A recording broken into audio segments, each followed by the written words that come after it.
All right, what's good, people? What's good? What's good? What's good?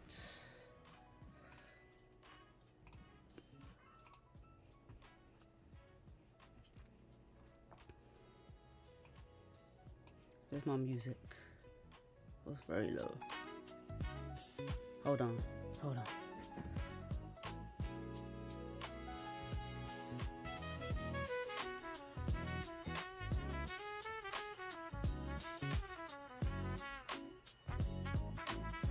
Yeah, that's a good volume. That's a good volume, I think.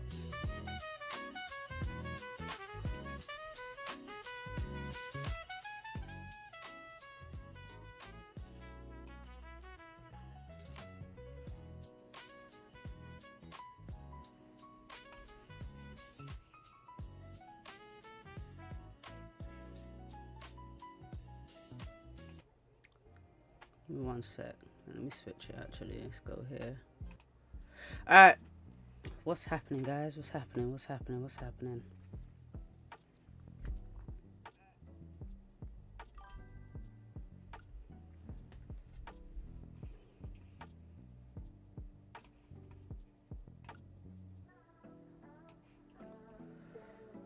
Alright, we're cool. We're good. We're good. Okay.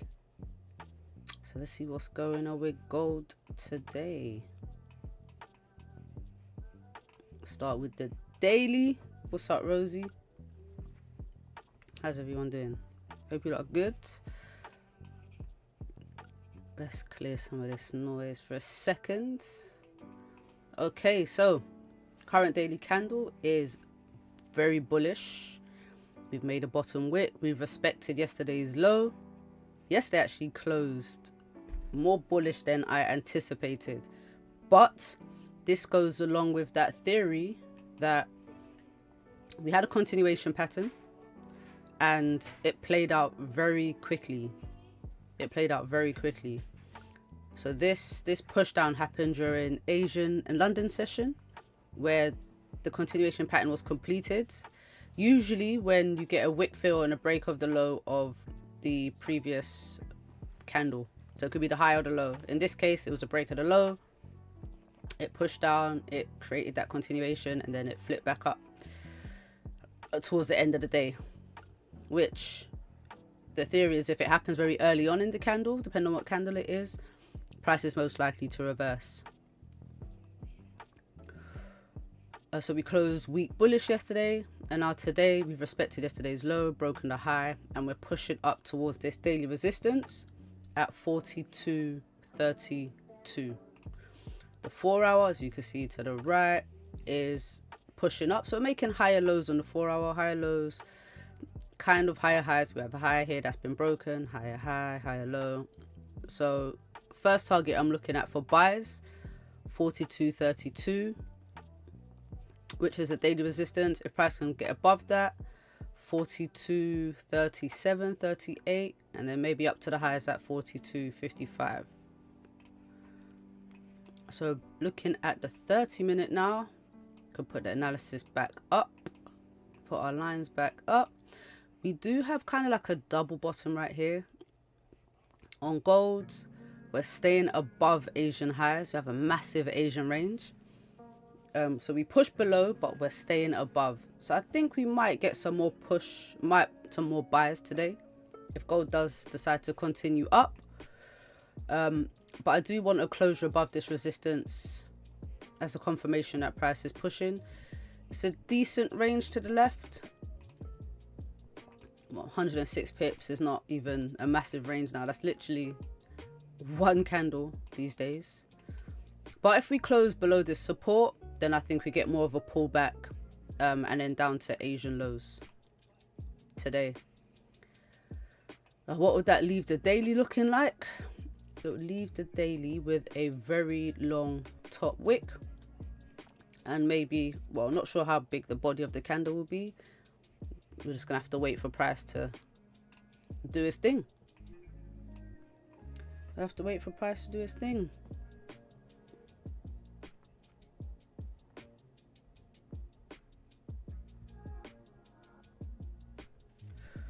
And then yeah, That's it.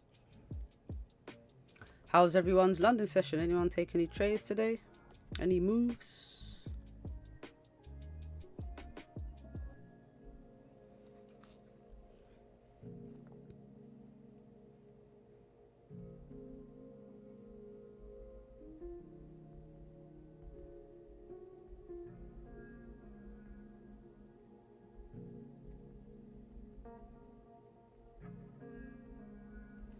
I didn't take anything today. By the time I looked at the charts, it wasn't very, the price action wasn't great. So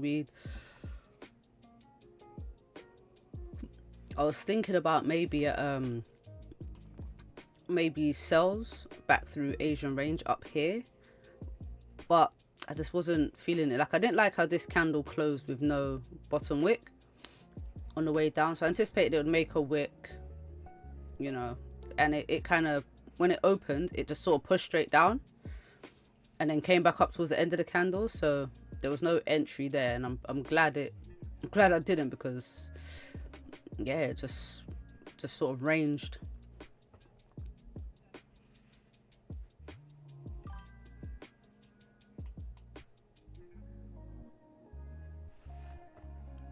It just ranged. Was looking at sells, but no entries for me. Yeah, exactly. Same thing I was going through. So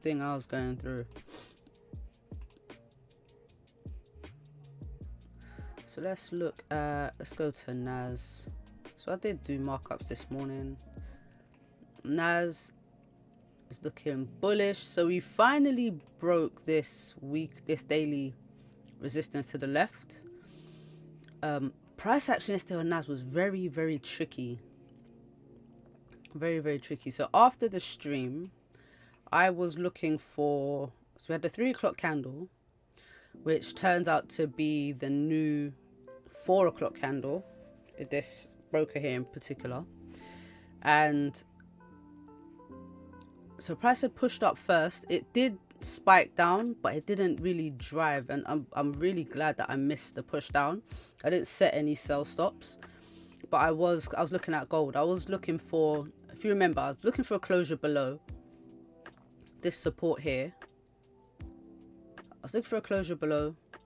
I was looking for a price to make a top wick, new 4 hour candle, make a top wick, and then push down. Now when you get a decent breakout from a level, I like a retest of the broken level for price to continue down. I'm gonna break and retest and then continue.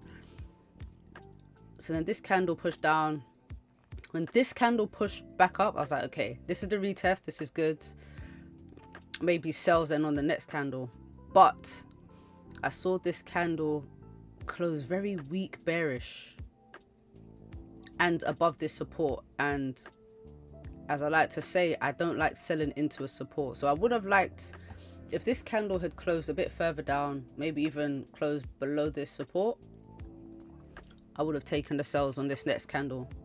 But it wasn't meant to be, because obviously look, price pushed down, came back up, came back down, and then just came back up. It's just not the best price action yesterday.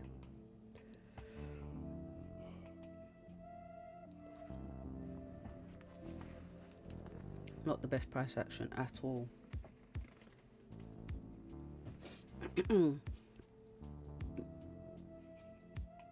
And then for pound yen, so pound yen, so daily's currently bullish, even though I made a nice bottom wick and pushing up. Kind of looks like a continuation pattern here. I would like for the bearish candle to have been a bit weaker, but if we break the high, I think it looks good. I think it looks good. 4 hour, see, now the 4 hours creating lower lows, but it's pushing up. So GJ's a bit all over the place right now. So yesterday was kind of the same thing with GJ. We had a strong breakout, a very strong breakout, and I said I'm not going to take a buy on the next candle after this massive push. I need a pullback. And then also this pullback, it put price back below the Asian range, which I didn't like for continued buyers. But we came back, got a little retest, got some structure, but then we just ranged for the rest of the day. So pound yen, obviously it's pound against the yen. I feel like once London session is over, pound yen can be very low volume. Very low volume.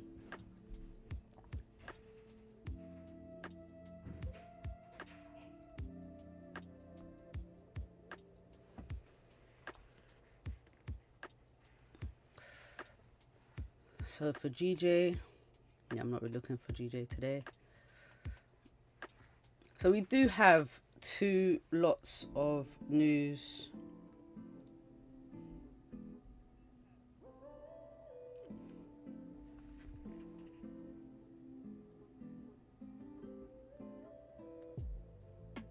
Later on today. Hold on.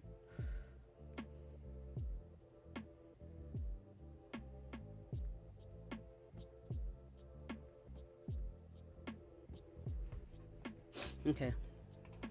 So today we have core PCE price index and prelim University of Michigan consumer sentiment. So that's what that stands for. When was the last one? September 26th. Oof, that's a while away. What's happening, Haroon?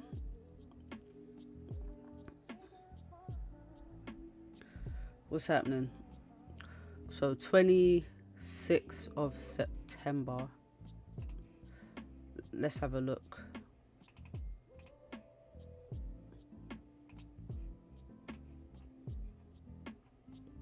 United failed me yesterday, as gold has bored me the past few days.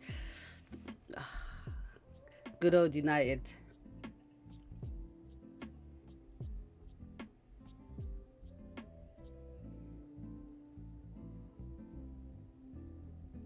Good old United. What was the score? Oh, was it? Who did Man United play yesterday? West Ham. Yeah, you lot should have had West Ham, to be fair. You lot should have had West Ham. Alright, so Friday 26th was the last core PCE price index, and we had this massive bullish move. Interesting. So 220 pip bullish candle. Let's just go back to that day and see if there's any other news on that day. So we did have consumer sentiment on that day as well. Do you know what's odd?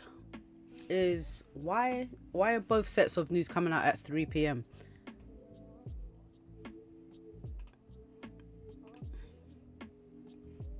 And it came out at 1:30 last time, so I wasn't even looking at the right candle. That's interesting. So this was the candle right here.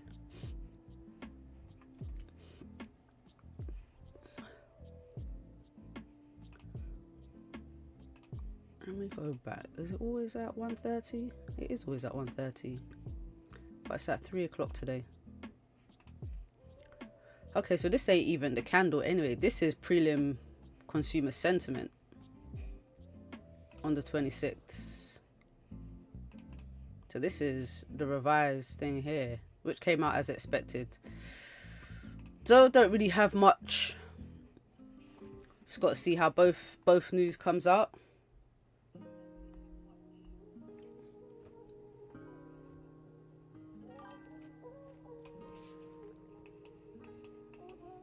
And then just wait, because it's 2 sets of news. Hopefully we don't get mixed data, and then we get some crazy conflicting price action, a whipsaw.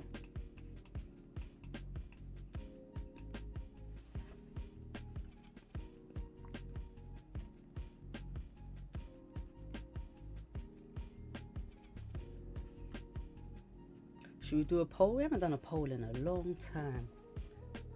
Haven't done a poll in a long time. I'll do it a bit closer to the time. No, in fact, you know, I'm gonna start it now. Give people a chance.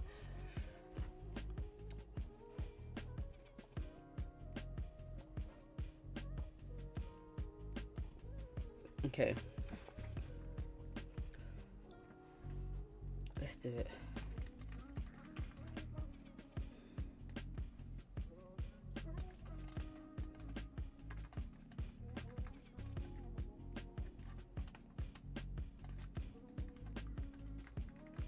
And consumer.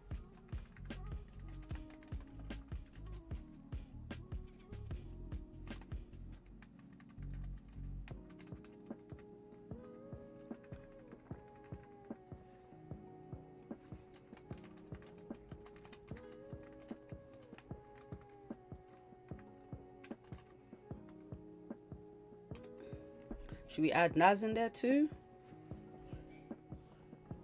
Should we add a bit of NAS?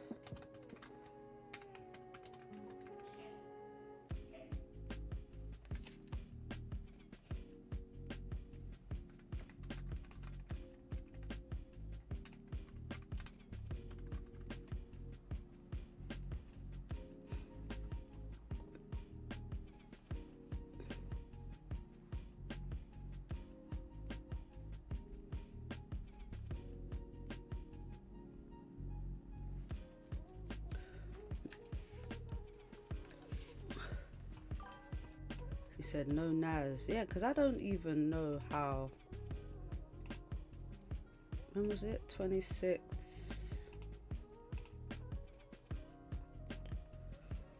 It was at 1:30.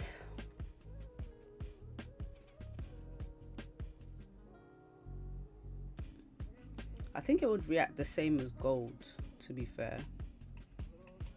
But I'm not sure. Yeah, because I'm not sure, I'm just going to leave it. I'm just going to leave it. I'm going to leave it. But I will start, because I'm trading NAS now, I will start collecting charts for how it moves.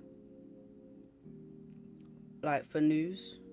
I guess it should be pretty similar to gold because it's trading against USD.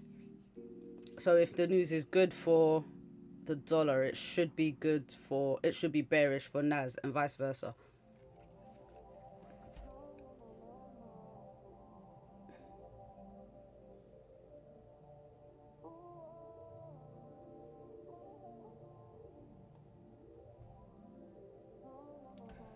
All right, get to voting.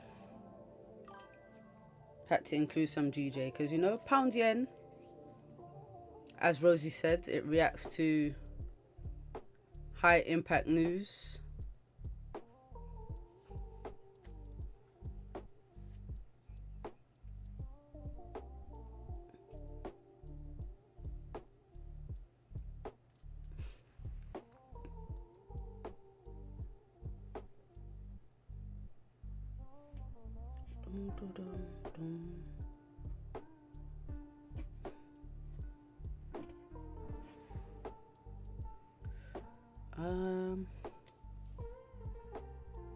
So last time it was bullish, but it was weak bullish.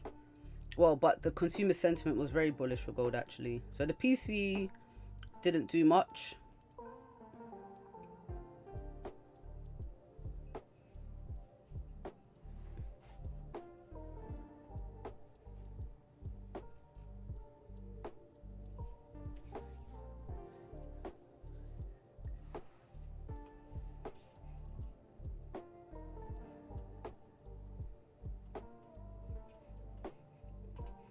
Ooh, gold pushing. Okay, gold. Couldn't give us that closure above though, no?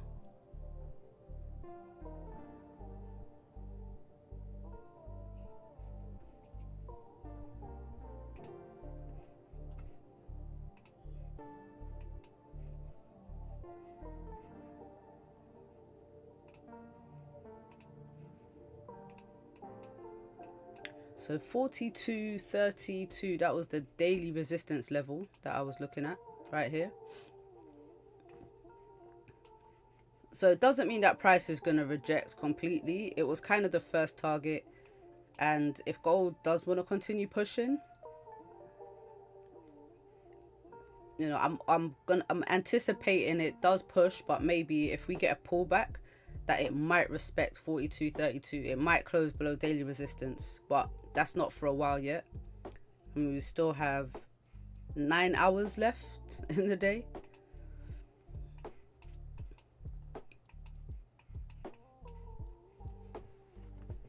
So a lot of time left. Oh, we're coming back down.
Oh, coming back down, eh?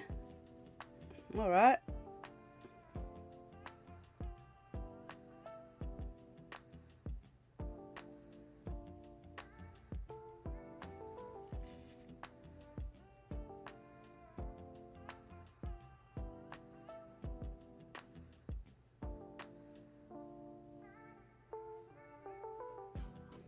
But we haven't broken that previous 30-minute low yet. So I'd only be looking for gold sells if price comes down below this support. If price breaks this support, then I'm looking for some sells. But until then, not yet, not yet.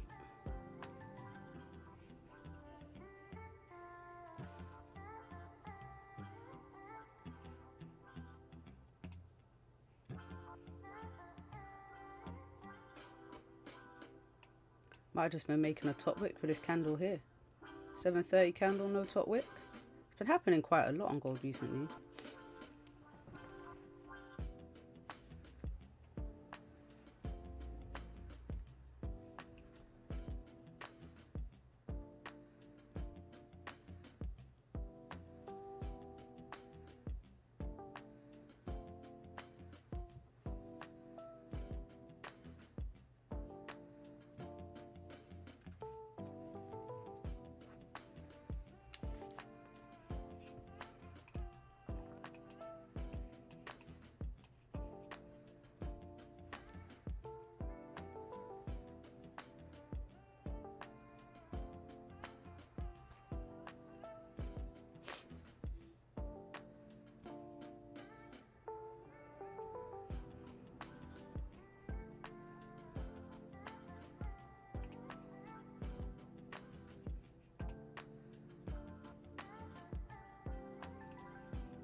hope we break out of this range though before at least maybe the new 4-hour candle. I hope we're out of this range.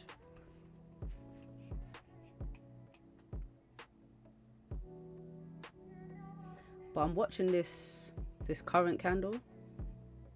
We've broken the high, but we haven't broken the low. Oh, we're falling.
One second, guys.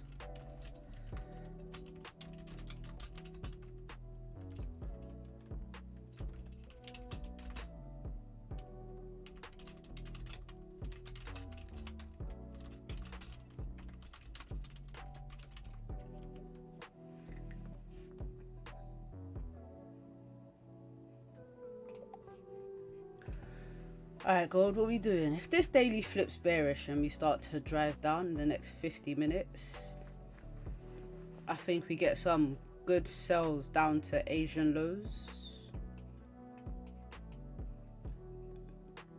But it's a bit conflicting because we have potentially, well, this candle hasn't closed yet. It has broken a previous low. But if we get a bearish candle here, we kind of have a double top on gold. But I would love for it to break below this support. But we have a decent support here as well because we've got two, it's been respected twice. So it's gonna be interesting to see how this candle closes. Hopefully it closes outside of this range and we get a trade in either direction.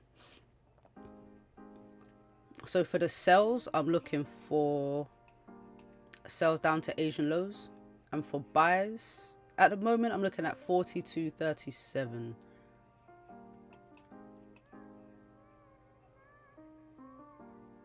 Or maybe a little higher actually, 42.41, 42.42. Yeah, about 120 pips. Yeah, about that. Yeehaw, hello. Hello, hello.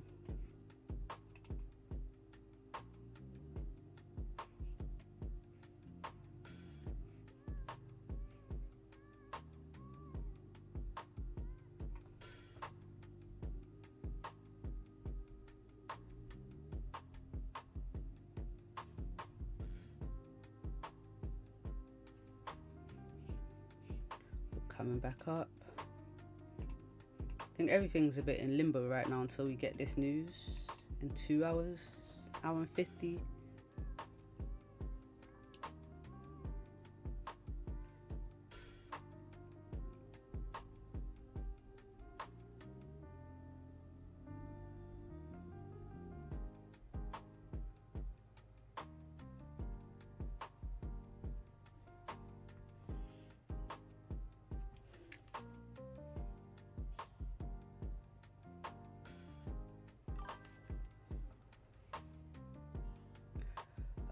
Weird how they are both at 3 p.m. Yeah, I know. That's what I was thinking, because usually that PCE price index is at 130. Maybe it's to do with the government shutdown and stuff, but I don't know. It is a bit weird, I can't lie.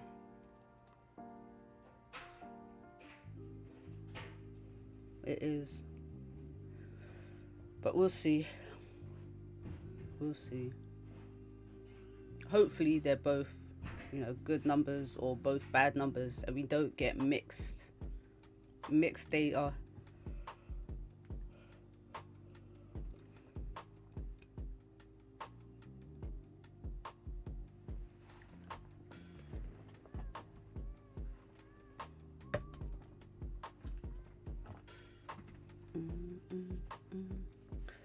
Oh, we're pulling back up.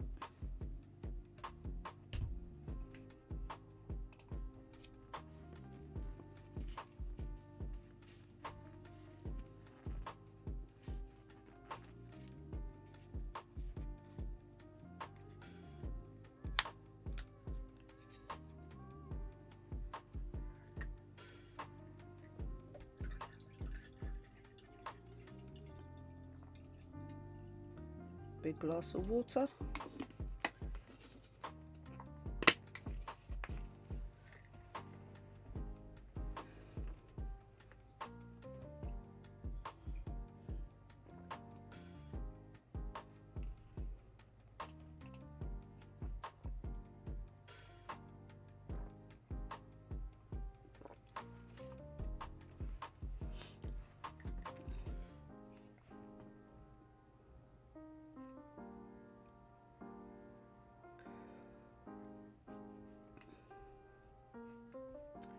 So what's the vote saying? Where are we at? Okay, 60%. So 6 people say gold buys, 3 saying gold sells, 1 saying a whipsaw so far. Okay. Let's see.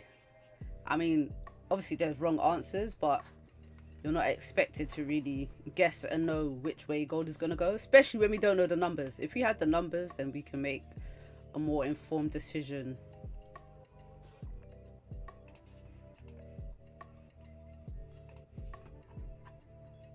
But we'll see what happens, eh? 0.2%. I think it's been the same pretty much. Forecast 0.2, 0.3, 0.1. So last time was 0.2. And it came out 0.2. Okay. And consumer sentiment. I believe this is one of those news where over, like, the higher the number, the better. Yeah, actual or greater than forecast is good for currency. Yeah, that's right. A fellow Brit. Hey, I've been here for like, yo, how long have I been streaming, guys? How long have I been streaming? I think it was a year in September. But how are you? Welcome. What do you trade?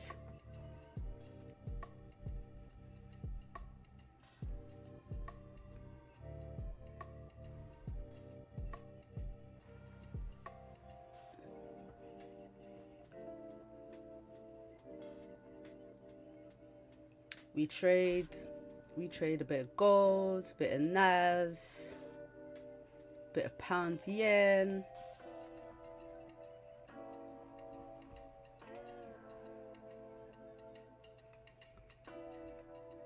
The only thing driving everyone crazy. Yes, I love a bit of gold. Gold is the main pair, isn't it, guys? We love some gold in here.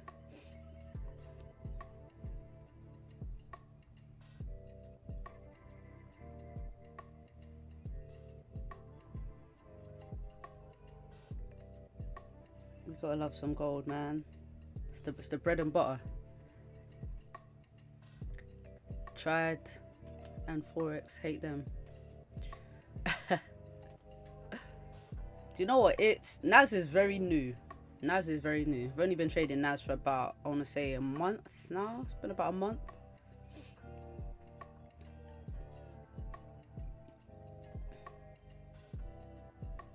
Been about a month.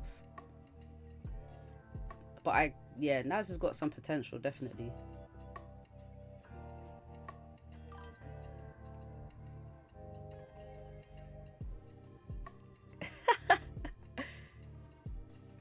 The moves are as chaotic as crypto. It can be.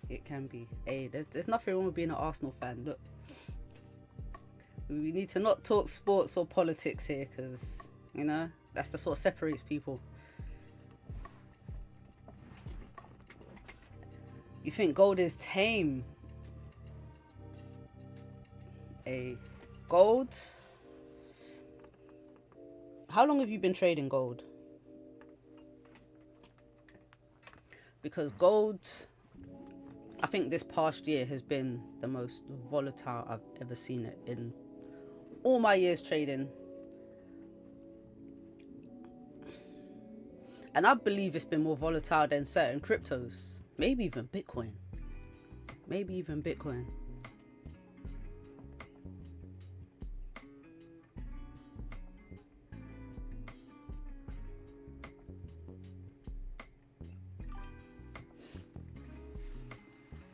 No, I hear it. 7 months, made a killing, grown 100 to 10k, starting a new 100k account and funded. Oh, nice. Well done. £100 to 10k. That's a nice little grind right there. That's a nice grind. I think I might have done that maybe once, like 100 into some decent money, and then I think I lost. Yeah, I did 100 into about 6 grand, and then fucking blew it. But the way I did that is I used to have copy accounts.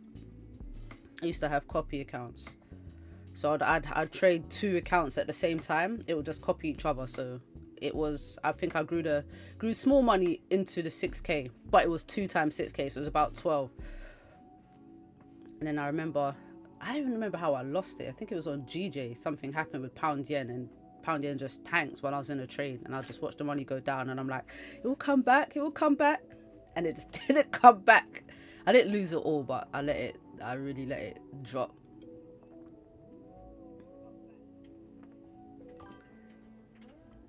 I did 50 to 600, then blew it all. Damn. And you know what? It's the fast money, because I think unless you have a really good strategy, very good risk management, you're gonna lose it the way you got it. Do you know what I'm saying? But if you have a strategy to do it, and you're executing your strategy perfectly every time, and you're not just trying to flip it within a month, I think you're more likely to hold it.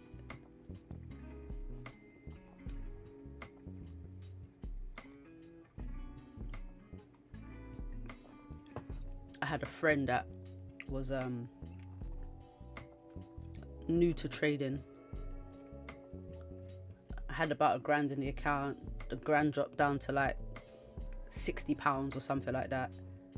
He grew it back to like 600, I think even 1200, and thought this is how he's going to be able to do this every time. I'm like, you ain't going to be able to do this every time.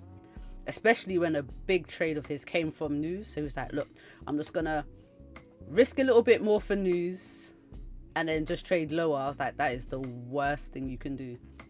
That's literally the opposite of what you should do. Risk more for news. Just because he did it that one time and it got his account back, I was like, that's not really the idea you want to go into trading with.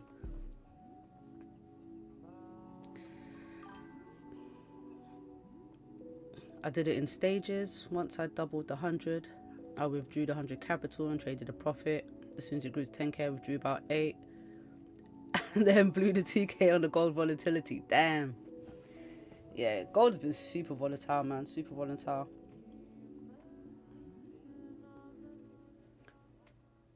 So you're starting back again with 100. I think withdrawing is definitely a major part of growing your capital. It's definitely a major part. Like, when I started out, I never really used to withdraw much. I used to grow it, and then like I'd lose chunks of it, grow it, lose chunks. But now I do regular withdrawals, regular. There's no point making money and then you don't use it. Do you know what I mean? Just a little bit at a time. Once you double your capital, withdraw it. The emotional aspect of the money disappears because you know you're only playing with profit. Do you know what? Like, I hear that, but at the same time, I think for me, if I know it's profit and I have my money back, when I was starting, I won't say right now, but when I was in that mindset, because it was just profits and I'm like, all right, this is just free money. That's kind of how I used to see it. I don't think that was good for me to have, because I wasn't as serious with it. If I have my own money in there and I know I don't want to lose it, I'm a bit more disciplined.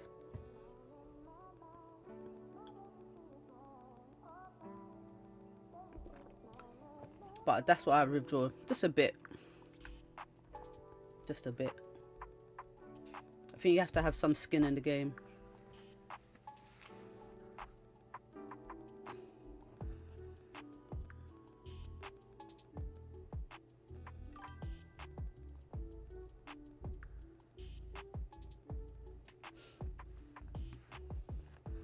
It's natural gas USD flows with oil. Oh, okay, yeah, I ain't messing with that.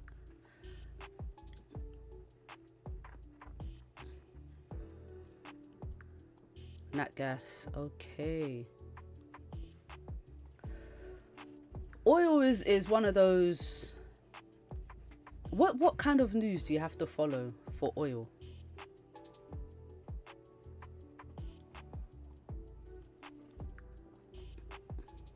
I guess you're waiting for the news to get out of the way. I'm waiting for gold to get out of this range, for one. If it happens before news, I'll be getting into a trade. But I'm not feeling this price action right now. I'm leaning a bit more towards the buys, just because gold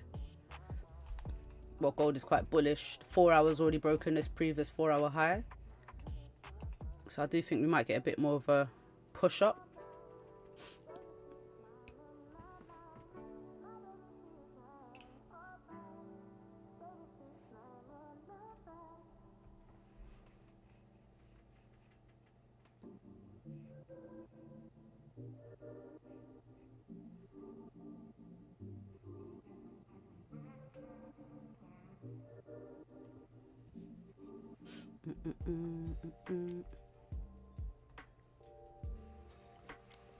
It's a shame gold didn't come back down and retest this support.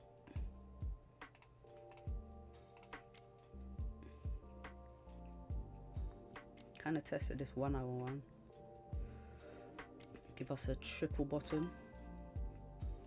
News for oil, OPEC, Saudi, Trump stupidity. That's what I was thinking. It's a day job keeping up with oil, yeah. Because gold isn't too bad. We have, you know what moves gold? Interest rates, certain news releases, Fed statements. They're a bit more consistent. Definitely have to watch out for Trump. Definitely have to listen out for Trump. But he hasn't been that bad recently. Thank God. Gold loves chaos. Just look out for chaos in the world, right? And then everyone's like, yeah, buy gold. My family members. I used to work in gold.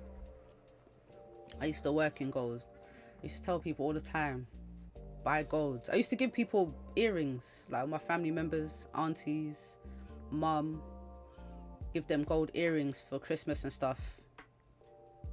Now it's like tripled in value. Hatton Garden. No, not in Hatton, but I'm familiar with Hatton. I've got friends in Hatton. I used to sell gold in Hatton though. Well, I was a pawnbroker.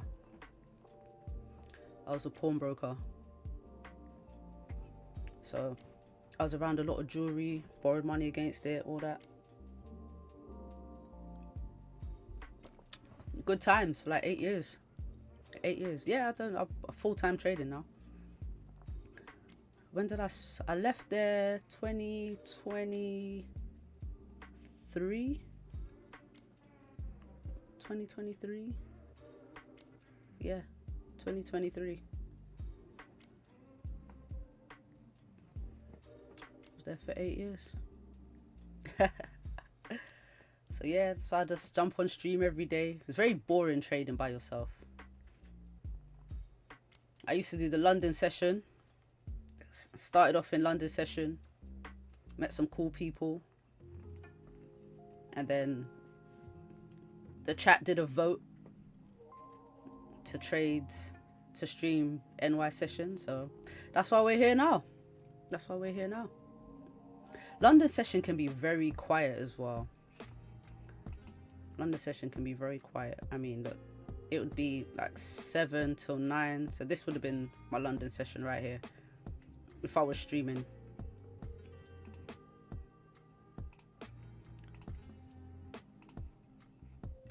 Not even there. This would have been all the movement during London. You should try Asian session on gold as tame. If I'm up, I will look at gold during Asian session, but I rarely trade it. But what I'm thinking is, what I'm thinking to do is start backtesting Asian session, and then when I get to a certain amount of followers, I'm just gonna do members only Asian session streams. But I need to get some solid numbers out of it, so I'm gonna do, like I said, I'm gonna do some backtesting. I'm gonna check it out because I have caught some decent Asian session trades. I just need to know exactly what time I'm gonna do the streams and stuff, because I trade London session, I just don't stream it. Oh, we're pushing. This might get to, I didn't really want it to break out this much.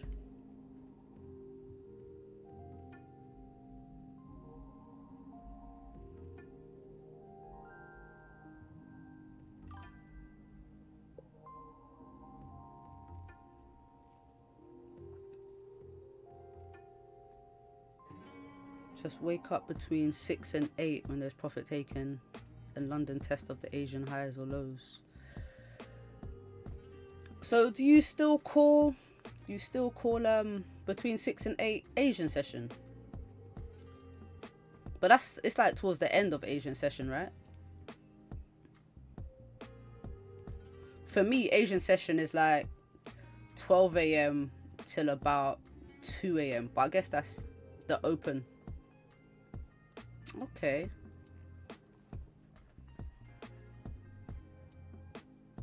Well, I guess it's a long session, isn't it? It's just like every session's about 7-8 hours, so that makes sense.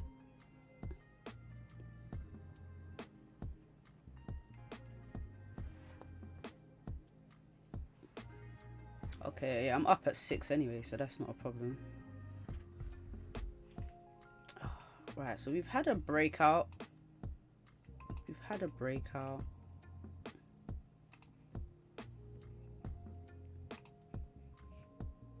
You can't trade Asia session if you have 9 to 5 jobs. It's true. Well, depends what end of the Asian session. You can trade the very, very beginning between like 12 and 1.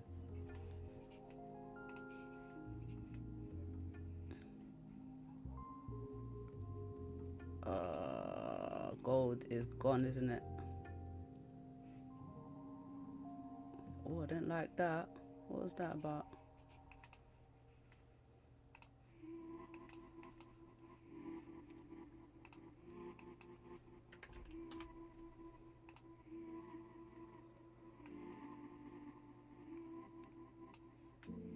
I was thinking about the buys here, but I'm very concerned with the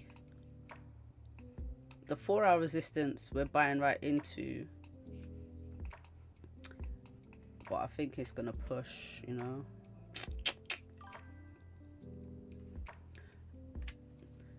I closed my buy position at 42.20 when it was acting bearish. Where did you get in? Where did you get in? I was just waiting for a confirmation to get out of this area right here. But we've had a breakout.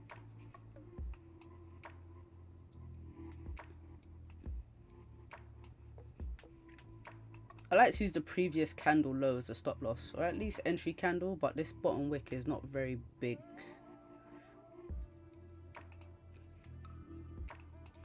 And then I was thinking maybe below the resistance, because that's about 50 pips.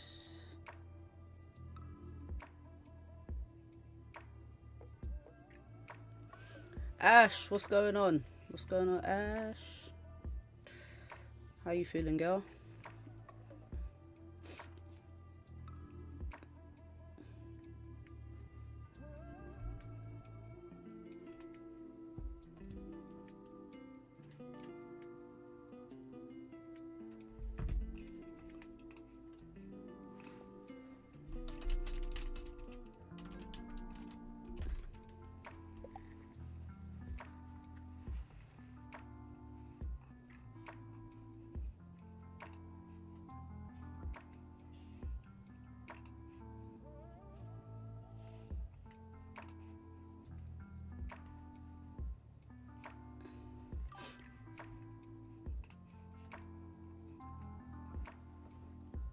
Took partial and then bailed out. Oh, got you.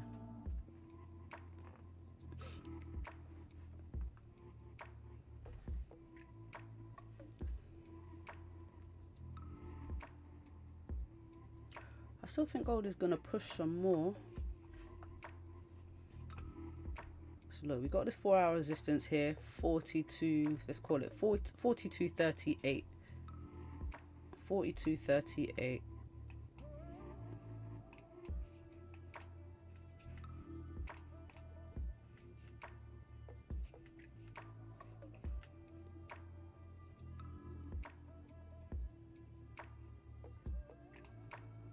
Oh, look at NAS dropping as well. Oh, wanted a breakout here too. Damn. What's your prime strategy? Breakouts. Breakouts and either buys from support or sells from resistance. Very simple. So, for instance, this is a nice breakout right here. Typically, I would get in, break at a high, stop loss previous candle, at least a 1-to-1, and then let it run. But this stop loss is kind of big. 130, yeah. I'd use half a position if I had a big stop loss like this. In this instance, I was kind of thinking about using entry candle or just below this resistance, this breakout level, but it didn't really make much of a bottom wick. I would have preferred if gold, you know, came down and then pushed back up, then I could get in. But my concern right now is buying into this 4-hour resistance, you know, 25 minutes before this 4-hour candle is due to close.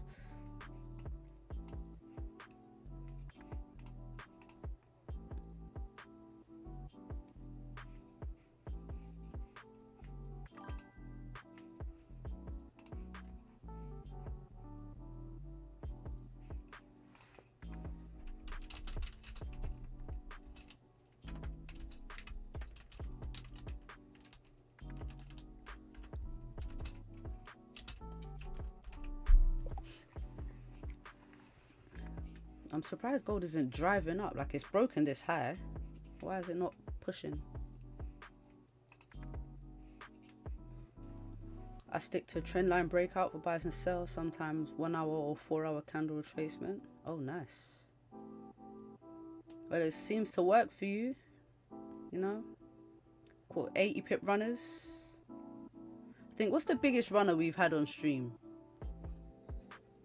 I think biggest overall trade has been about, it's been about 100 pips, full positioned. And then biggest runner was was last month. Or was it Monday? Like the 170 pips. Might have been Monday, you know. I don't actually remember. It's bad, isn't it? Let me look.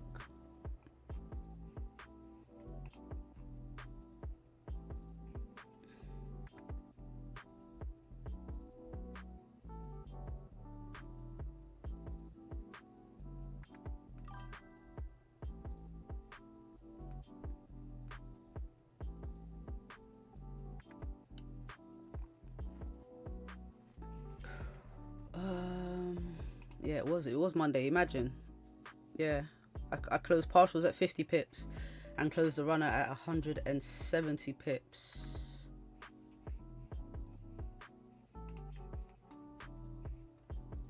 Rosie, I closed full at 200 pips. You did, didn't you? Yeah, it was Monday. Monday was popping.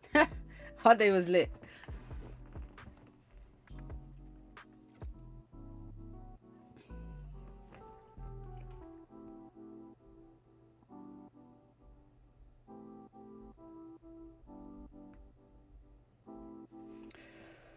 Good shit. Look at gold. Gold is running right now.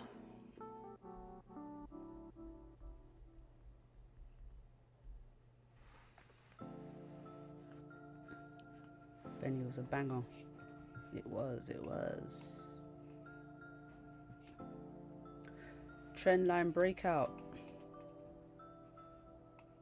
I like trend lines sometimes. I'm not gonna lie, because it's to me it kind of works like support and resistance. Oh my goodness.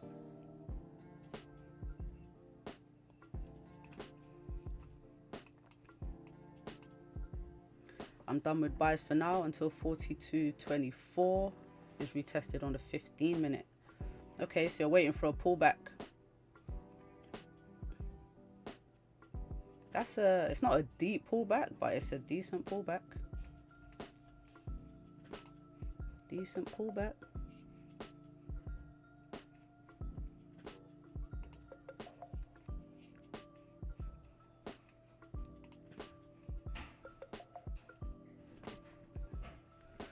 Right, so it's tapped into this 4-hour resistance, which is one of the main reasons I didn't want to get into these buys. The resistance is very close. Deep would be 4,200. Possible if the news pops out. That's true. That's true. Again, very weird that this news is not at 1:30, the first lot. Something just, I don't know, it's not sitting right about that. PCE price index, which the feds do use as a indication of inflation as well as CPI, but PCE is definitely an important tool when determining interest rates. Right, I thought it just happened. No, they're both at 3 o'clock. Look, both at 3 p.m.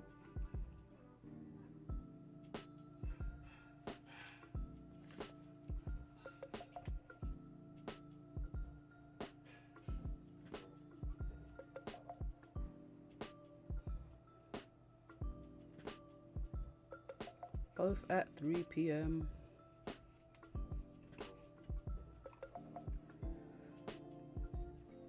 I want to see how this 4-hour candle closes now in the next 20 minutes. If we're going to respect this resistance or if we're going to close above.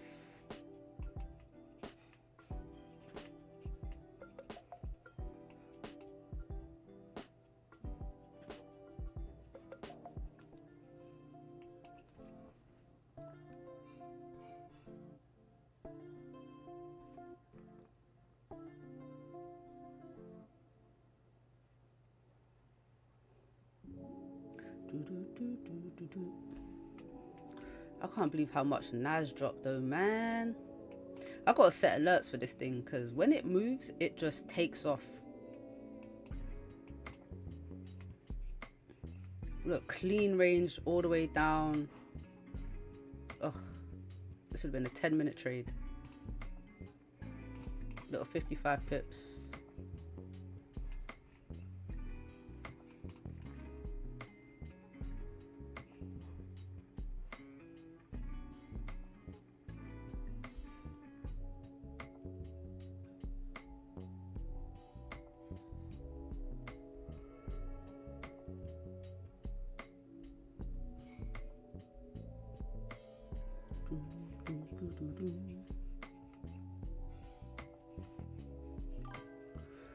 So gold is struggling to keep pushing.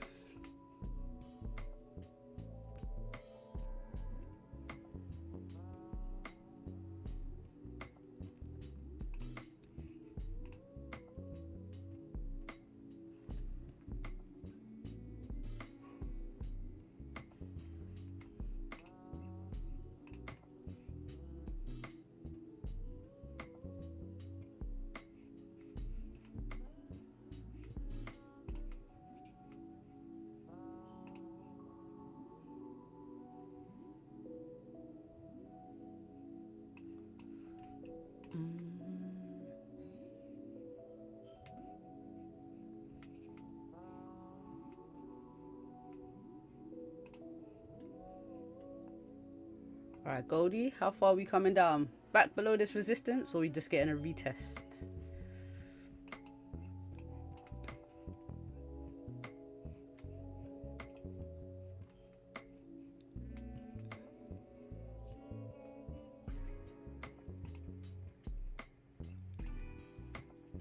Longer bottom wick, maybe?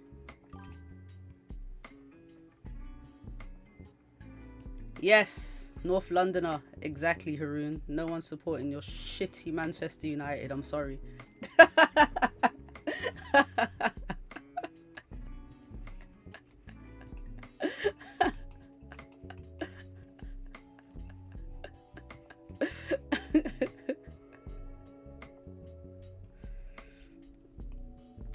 I told you, don't bring up football teams and politics. It's gonna be a division in here. And then everyone's gonna expose how bad your team is.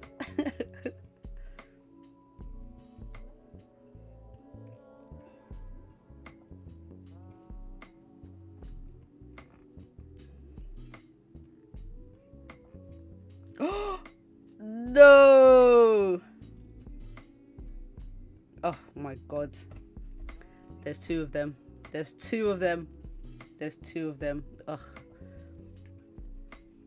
There's two.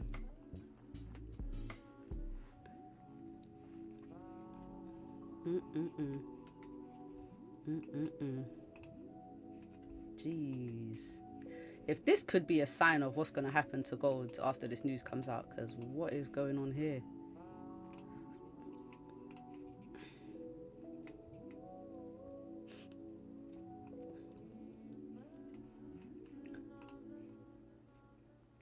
Look at this 15-minute candle, long rejection wick.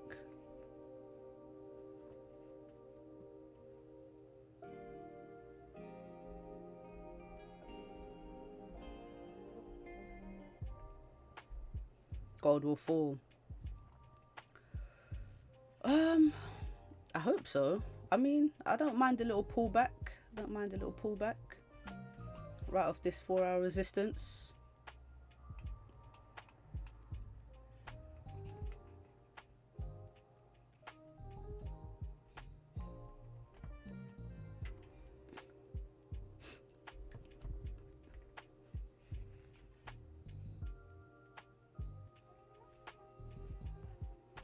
I'm sure there's another Arsenal fan in here. Oh man, good times, good times, good times.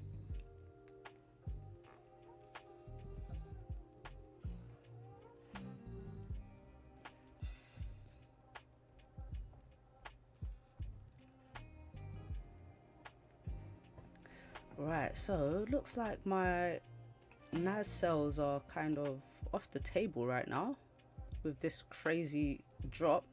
So I'm gonna have to wait for a pullback, see if it continues down, but what a move. What a move.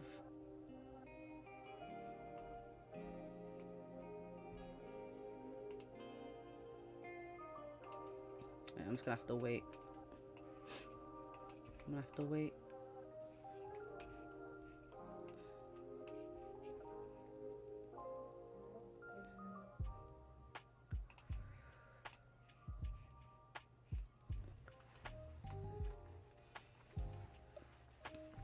XAU gold has been good today. The consolidations have been unbearable. It's true, they have. It's been ridiculous. It's actually been ridiculous.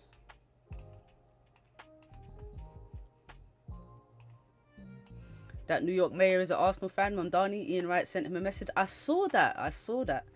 Ian Wright is he's a legend, man. He's a legend.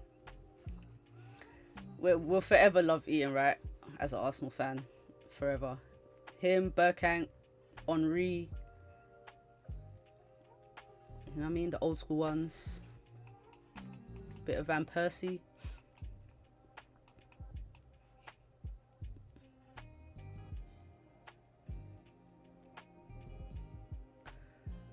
Right, is that as much of a 30-minute bottom wick we're going to get, or are we going to close back below this resistance? Fake out, maybe? Little fake out. Oof.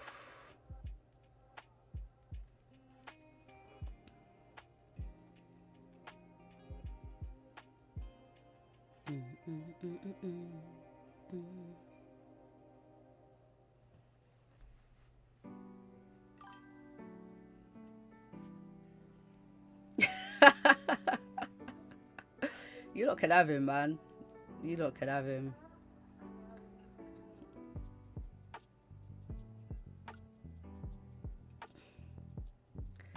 You lot can have him.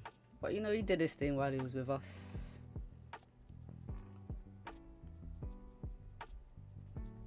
It happened a lot though, man. You get these London rivalries. Is what it is, isn't it? Like when Ashley Cole went to Chelsea. Crazy. No one was happy about that.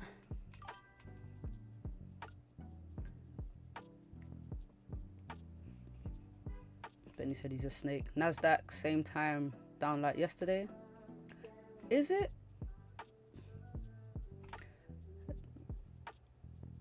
I don't know. This seems to be like, usually the NASDAQ has been moving in market open. So 2:30 NYSE open. Look, we had this massive drop. This is happening a whole hour earlier. This is a whole hour earlier.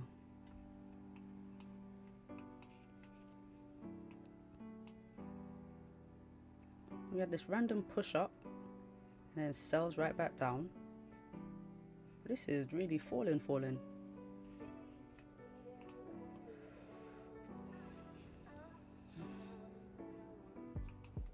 I was gonna say, let's see if gold comes back down, but what is that? What a push back up.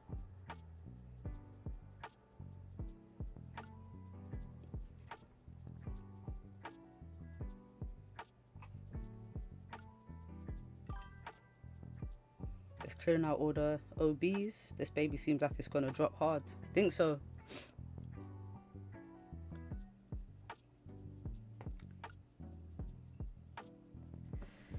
I'm here for it. I'm here for a little pullback. Here for a little pullback.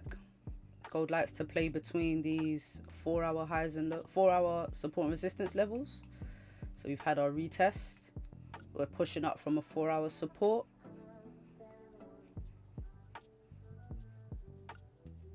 So I think maybe the new 4-hour candle, you know, we get a top wick, potentially retest this resistance, or we just respect this previous high and then pull back a bit. I'm here for that.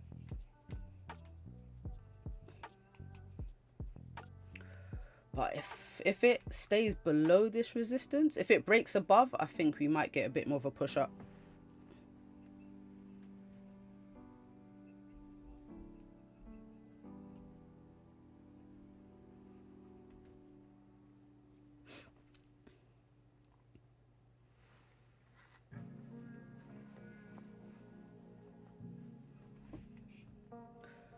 My thing is, gold, like, is staying above these Asian highs. Normally, if it comes back down to the Asian highs, we kind of push into it a bit more. But instead, we just created like a double bottom and then continued up.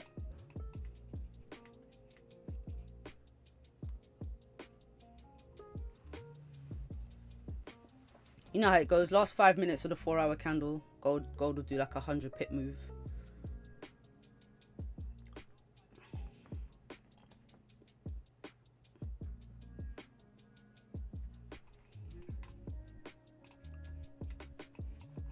Oh, looks like a perfect break and retest on the 5-minute time frame, doesn't it?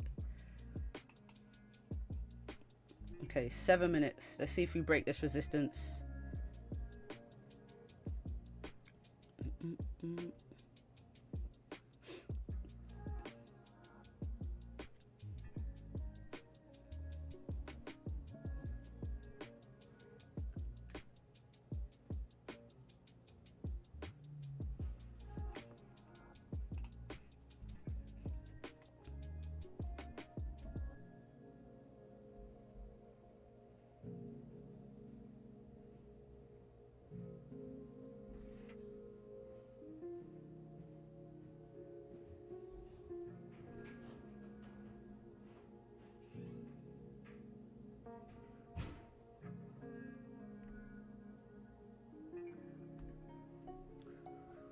Oh, we're still pushing.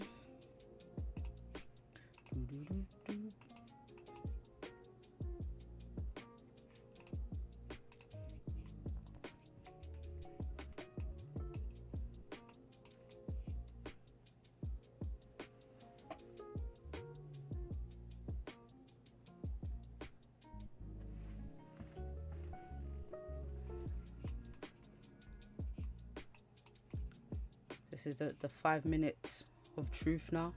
Where are we heading?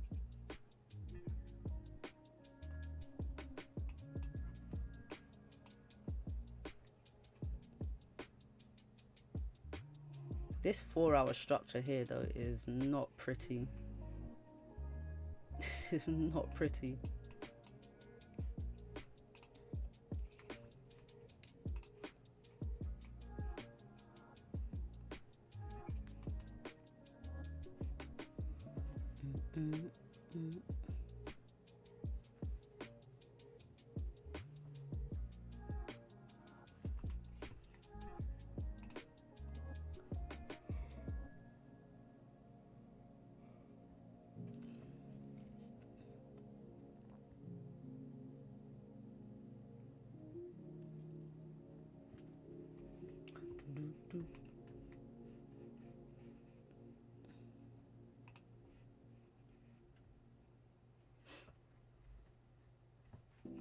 Very curious to see how this 4-hour candle closes.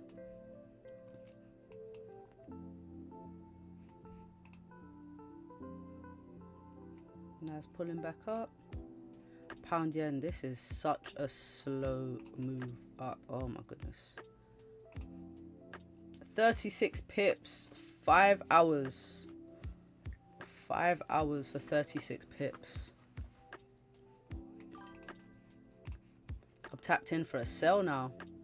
I agree that FEG on the 4-hour is definitely a sign of a drop. Okay, okay.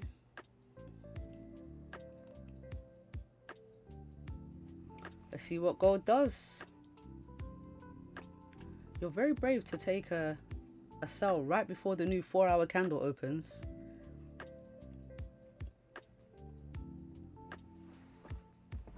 Because it's got to make a wick, right? It's got to make a wick.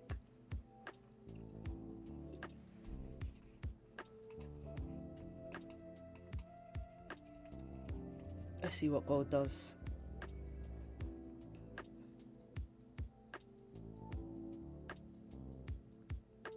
We've got this 4-hour resistance here as well. And don't forget there's a daily level here too. Which I was saying, we had about 9 hours left of the day at that point. But I could imagine gold pushing up and then closing below this daily resistance towards the end of the day. But I mean, it could happen at any time. This looks messy. And leaving a wick up here as well.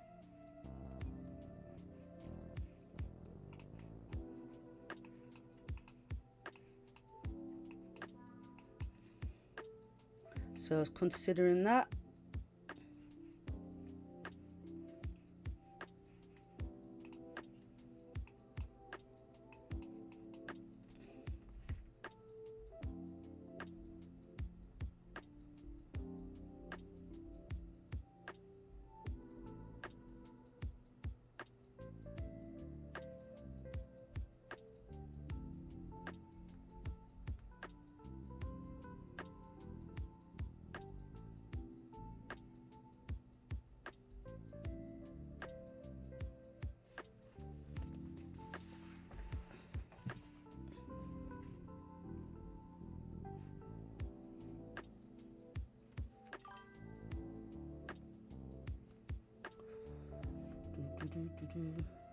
What kind of stop losses do you use?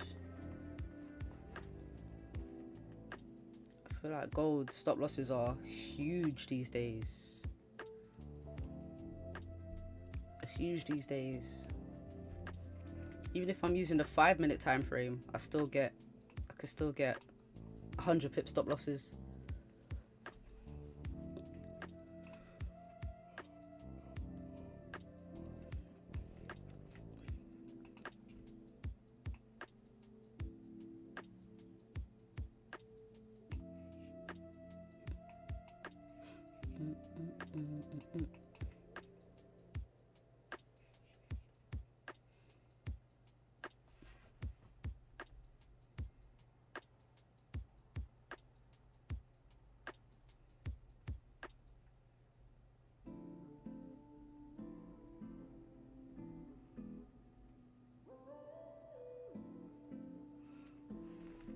Alright, so it's 4 hours closing right on this resistance. Oh.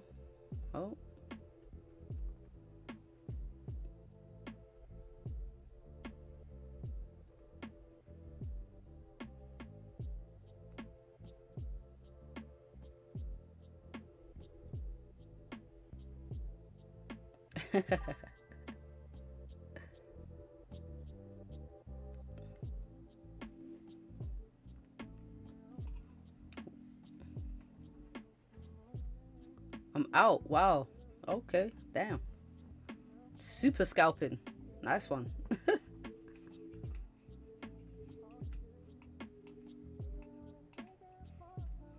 So you gotta be using like the 5-minute time frame.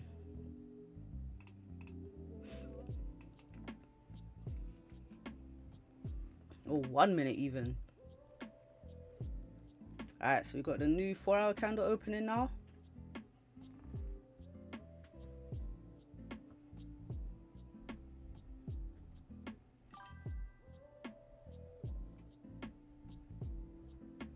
One minute, 5 minute. I know, Haroon, what happened? That is usually you, for real. In and out.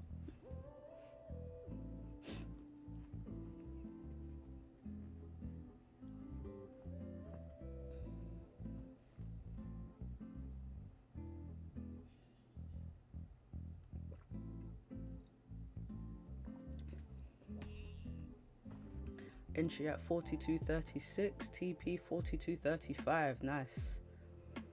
That's literally in and out.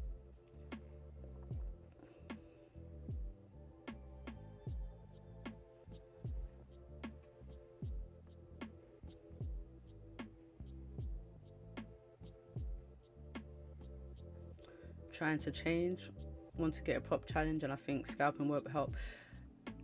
And it depends on what prop firm you use as well, because some of them don't have good spreads, so they're not good for scalping. Some of them don't even allow scalping because they think if you're in and out within like 2-3 minutes that you're like a bot or something. Because I've had some people ask me what's a good company to use. I always just say FTMO. But then when I look into some of their restrictions, some different accounts have some crazy consistency rules. You can't do this, you can't do that. Which I think some of them make sense, because as a trader, it's good to have certain things in place to stop you from just gambling to be honest. But some of the stuff just feels very restrictive.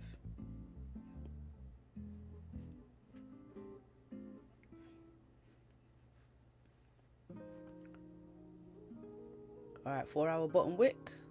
Are we gonna be a bearish 4-hour candle?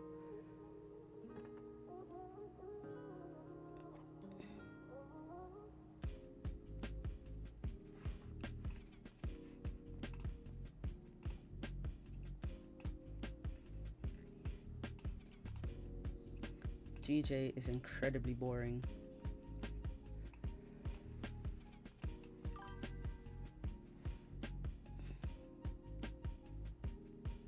The restrictions around 2 minutes. Buy or sell. Mine was buy limit and TP was set.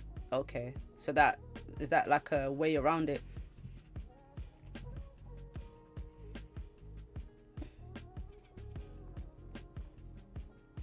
To do like limit orders and have everything set up. Like, I get they don't want bots to be doing all the traders. They want real traders. Got you.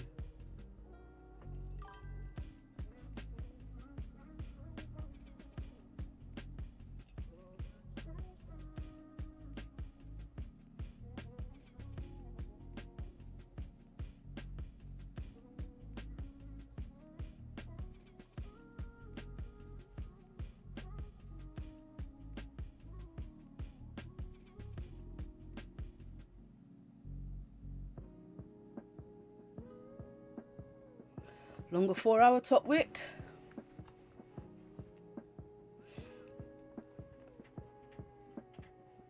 Let's see if we break this previous 4-hour high. I think we may get a bit more of a push. Just a little push. FTMO is nice. Funded next. I've heard of funded next.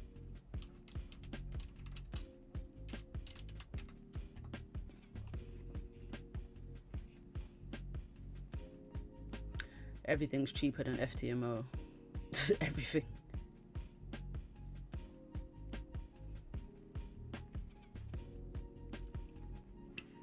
I think I had. Let's see. Funded. Oh no. I was looking at next level funded. They all just sound the same.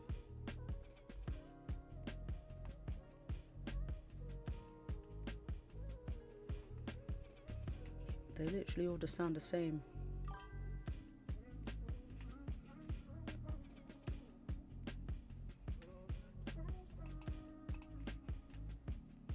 Funding pips looks okay.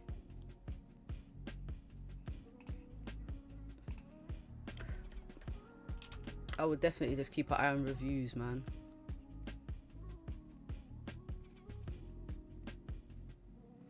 But they're a bit challenging with lower loss limits. What funded next? Oh yeah, that's like the new thing, isn't it? 3%, 3% per day.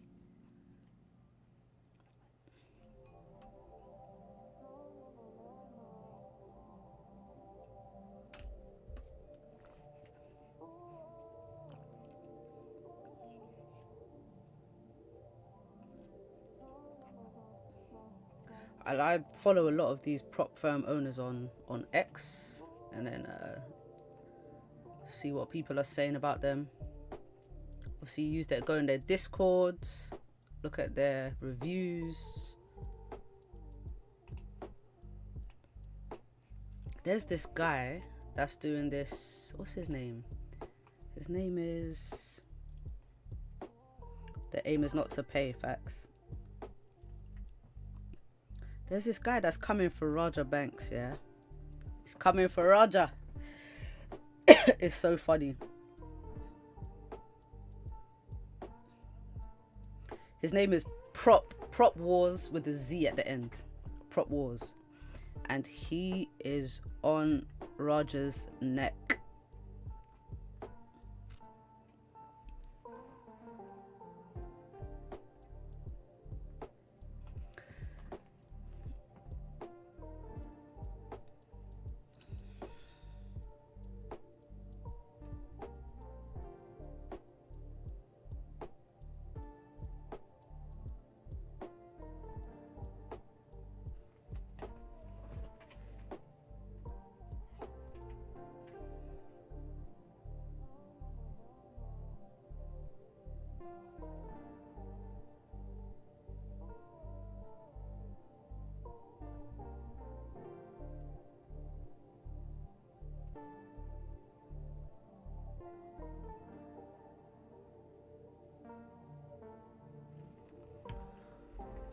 Come on, gold.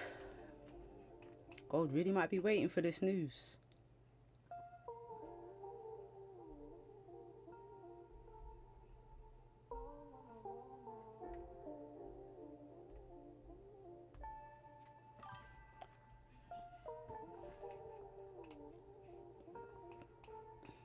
Just ranging on the 5 minute.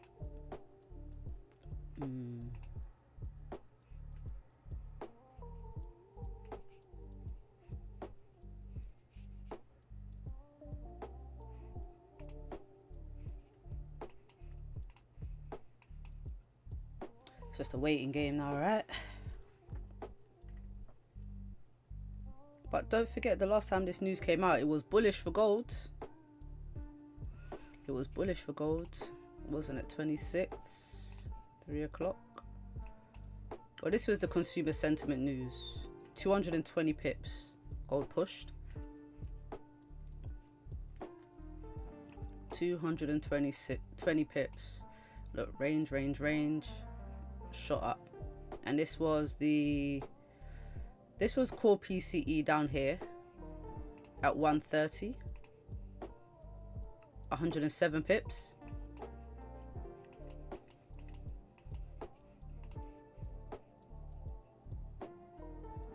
That was it was revised consumer sentiment, so not prelim, it was the revised one on the 26th. So we had a look earlier. Look, you see, in case you saw these dates and said, what are you talking about? What are you talking about? It's on November the 7th. In fact, let's look at November the 7th. What time was it? At 3 o'clock. You see how it's orange folder here? So I mean, this news, it goes back and forth. November 7th, 3 o'clock.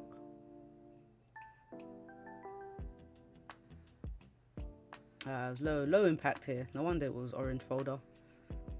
They were correct.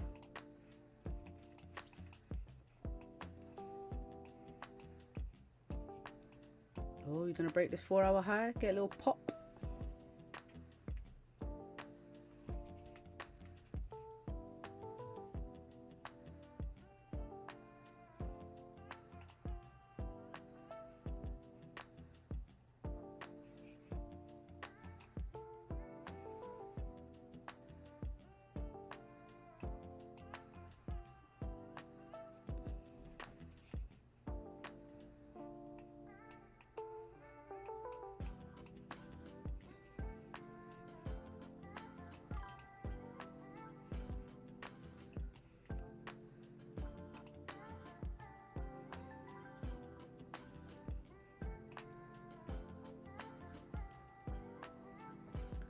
PS, as I've only recently been profitable, the tax problem is my new issue. How do you manage yours? And yes, it's not.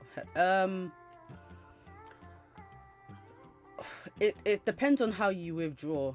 But I have an accountant that I use and a separate account for that. So I don't really deal with any of that myself because it's above my head. So he got a separate account, withdraw the money in there, and then just pay for like necessities from that, and yeah, get the tax bill at the end of the year, which is not much because most of it's deductible. And you have to also, it's the way I withdraw too, which I think is very helpful. Like little bits at a time. Don't go crazy, stay below certain limits, and you're pretty much good to go.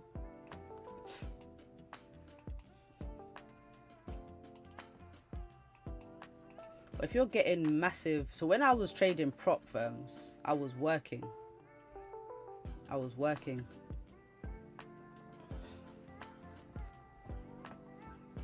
And I had to register with, it was with my Forex funds in deal.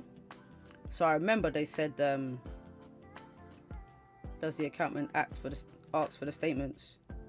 Yeah, they asked for everything. The accountants asked for everything. But then they also look at how much is put in and then how much is taken out as well. So that's like deductible. You only get taxed on the profit. So say I put in maybe, for example, I'm going to exaggerate. Say I put in 100k over the year, or say like 50k. Say I put in 50k over the year and I've only taken out 20. I'm not technically in profit. Do you know what I mean? Because I haven't taken out what I put in. So there's workarounds. That's how it's explained to me anyway. But yeah, they ask for all your statements, everything. And not just your trading accounts, like all your accounts. That's the problem I have. I'm already on a high tax band for my day-to-day, so my tax impact on my trading will probably be insane.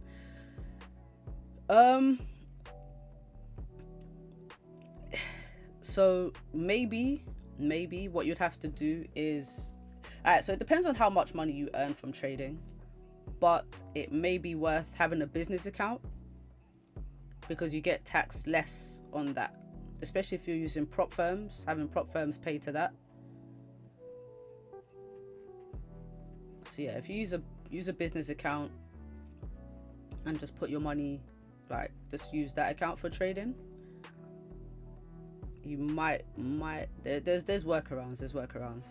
But if you're using your personal and it's profits and it's pushing you over that limit, yeah, you're gonna get taxed like a mofo. But I would go down the business account route. It's the maximum you'll pay for that is for an accountant as a LTD, limited. Yeah, LTD.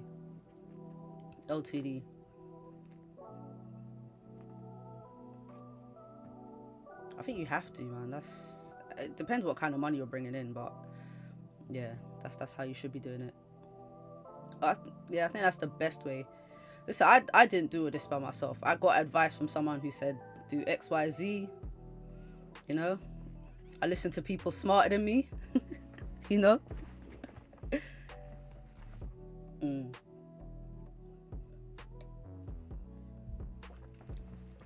But yeah, really you need just a tax person. I'm sure some go the crypto way. Yes, yeah.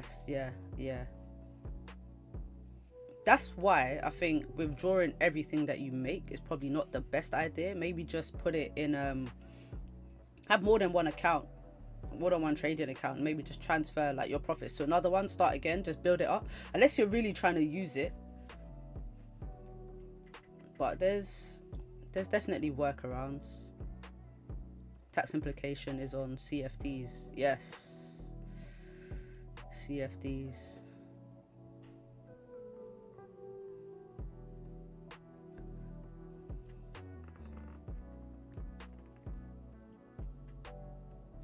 You get away with crypto and options. Oh man, so you know Robinhood just opened up there. Well, I don't know how recently they've done it, but I've had a Robinhood UK account for a while. That only allowed stock trading, like buying stocks, selling stocks, whatever. But now they've opened up. I don't know when, but now you can trade options on Robinhood. I'm kind of looking forward to it. I'm waiting until 2026 to fund it and then start getting into some options. You know, very long plays, long far out plays, rather than just being all in on stocks. So I'm actually looking forward to that. Because I did have an options account and then they stopped doing options trading in October.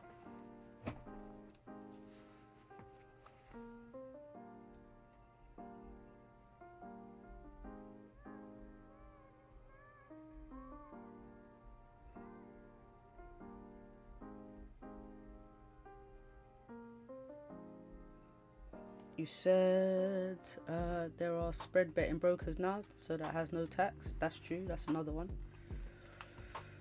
IG is one of them. I traded options before. Spread is high, but it's only profitable if the index is stable. Yeah, I got into options using Tasty Trades. That's the only one that allowed us to do well. There's plus 500, which I didn't like the setup of it. Huh? You going?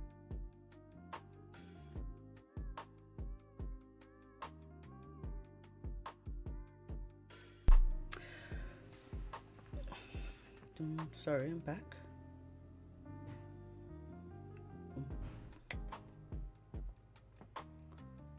Alright, so gold tapped into that 4-hour resistance again, having a little pullback. Now, if gold closes back below this resistance, I'm probably looking at some sells to come down a little bit more. Maybe another retest of Asian highs over here.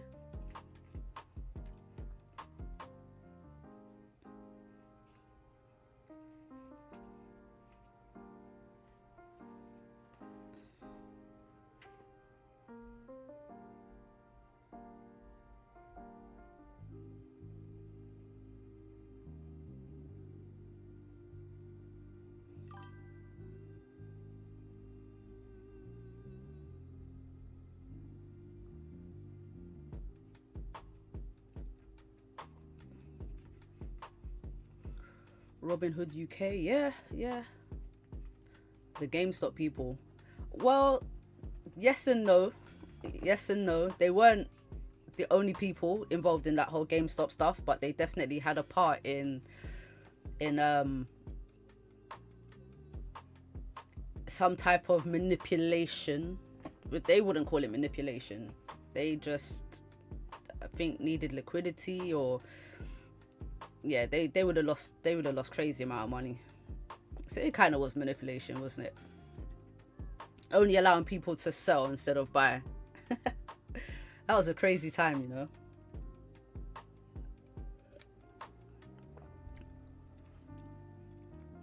But in terms of a company, I just want to use them to have access to the market. That's all. Their platform is very simple. Yes, it is a bit gamified, but you know, as long as you don't risk too much, then yeah, I don't see, you know, how you're not good to go.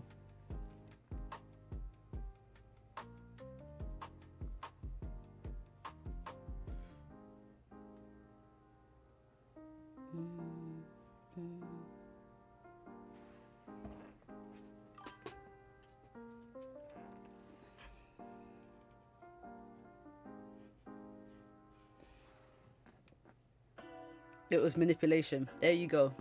There you go. Plain and simple. Plain and simple, that shit was manipulation.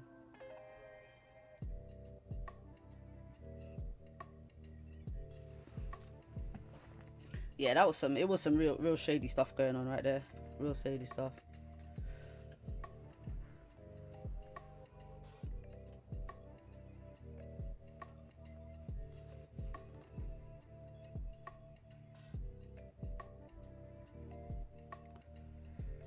Real shady things. Ooh, Goldie.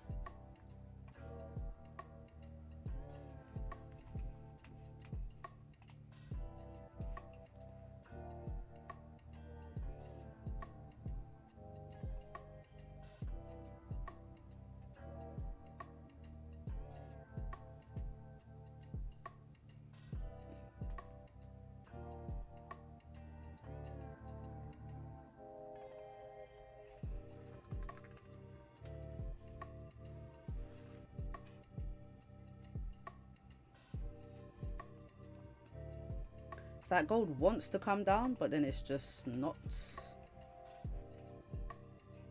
this 1 hour candle looking like?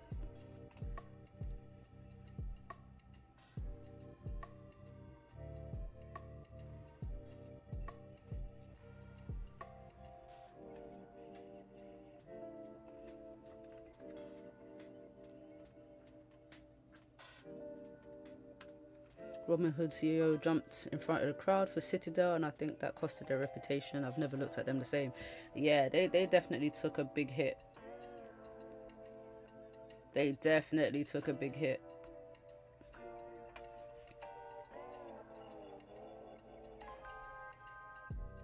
Well, they needed Citadel as well for all their orders and stuff.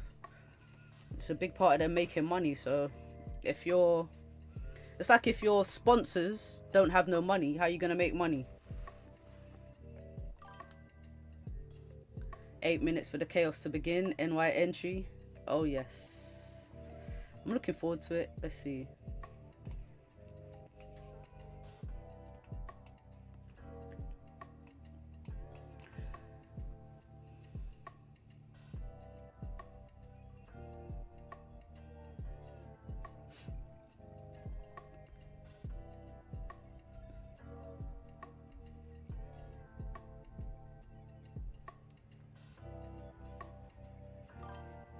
Volume incoming.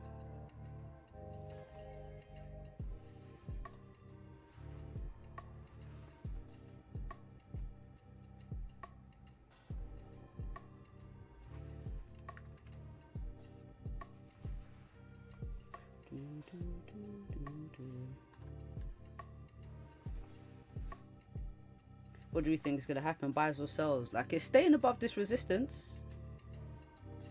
It's staying above this resistance.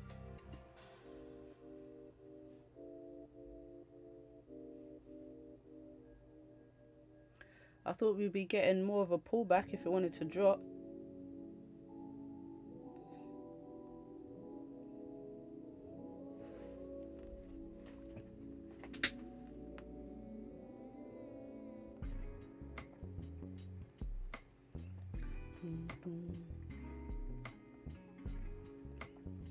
It's not really doing that.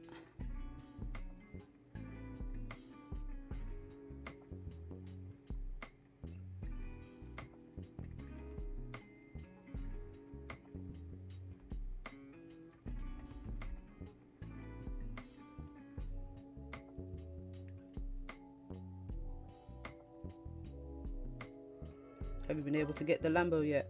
Nah, not yet. Not yet. Soon. Soon.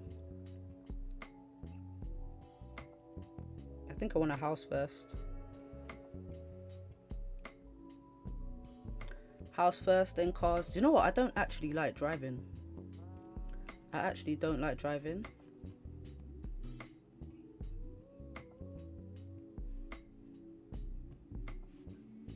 I think it's the most boring thing in the world. It's because I'm in London. Do you know what I mean? If I was somewhere else, then probably.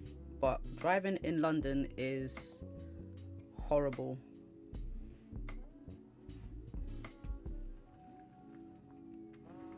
Traffic. So I used to drive from North London to South London every day for work, and then Dartford to South London, and it was ridiculous.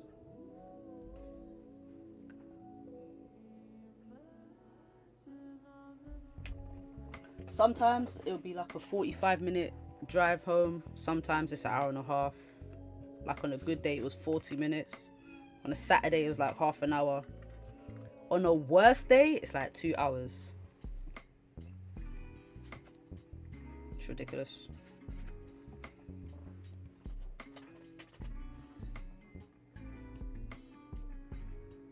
Don't try to drive from North London to South London and think it'd be quick. Me and my friend went to some herb shop. We went to a herb shop in Lewisham. 2 hours it took us to get there. 2 hours. I didn't even notice the time because I'm chilling with my friend. We're talking and I'm like, it really took us 2 hours to get to Lewisham. But it's a whole day thing just to go to South London. A whole day thing. From North London anyway. Northwest.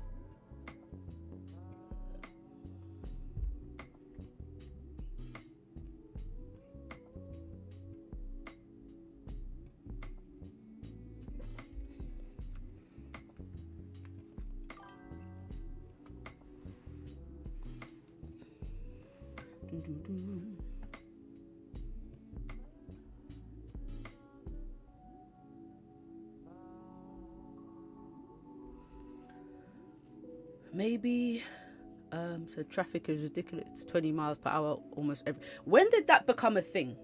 Because I stopped driving because it was an unnecessary expense. But when I'm in like an Uber or something, if I get rentals as well, sometimes I get rentals if I'm going to weddings or whatever, and it is 20 miles an hour everywhere. And now they're doing congestion charge on electric cars. I thought that was the whole reason they were promoting this. They were supposed to be, I thought, you know, if you had an electric car, you was exempt from that. Now it's like all cars. So what's the point then? It's ridiculous. It's ridiculous. I don't mind paying Ubers. I don't mind paying Ubers. Because if I have to drive, I'm already paying petrol, insurance, tax, and then I have to pay to go through an area. Are you okay? No. No. Absolutely not.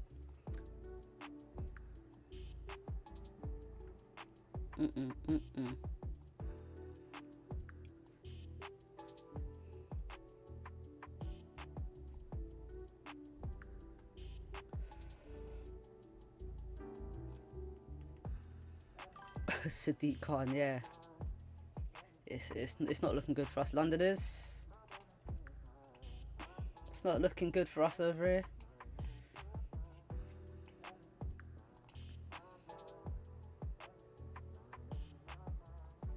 What do you reckon? NYSE Open, we get a bit more of a pullback.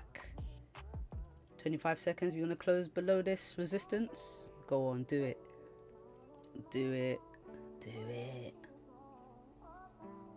Ooh, I'm thinking about some quick sells here, guys. If it can close below, it's not looking like it, is it?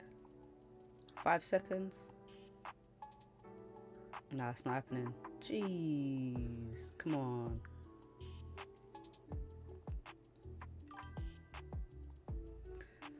Don't get me started on electric cars now being taxable. I just read that recently and I'm just like, what is going on? First diesel was exempt, then people bought diesel. Yep. I had mad friends that bought diesel, then they reversed it, said electric. Now electric is caught. Listen, get a bike, get a push bike, get a push bike, get one of those electric scooters. Get an electric scooter, you're better off.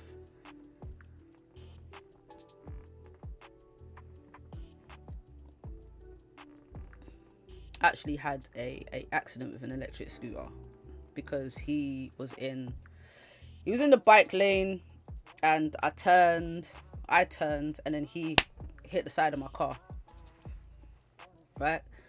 So his scooter went underneath my car. Bear in mind I had an Audi A3 Sports. So I had a nice car, and he's angry at me because his scooter's under the car. He didn't get hurt. He jumped off because I can't remember how it happened, but his scooter was under my car anyway, and he didn't want to move it out, so he's taking pictures. So I'm like just driving back and forth over the scooter. I'm not gonna lie, I was trying to fuck it up. So he decides to report me to the police. Go ahead, report me to the police. I've done nothing wrong. I get a thing in the post saying that he got 3 points on his license. He got 3 points and a fine because he was driving in the street without insurance. I just thought, this is justice right here. I was like, this is justice right here. Tried to get me in trouble because you're driving in the street. Nah. This was a couple years ago though.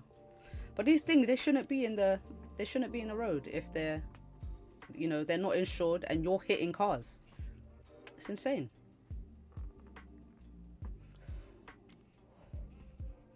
Oh, gold, are we pushing back up? So we're still holding above this resistance, but we did break this previous low.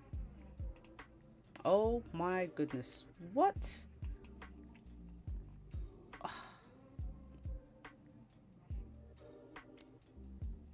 NASDAQ took off. NASDAQ took off. I wouldn't have taken this trade anyway, but damn.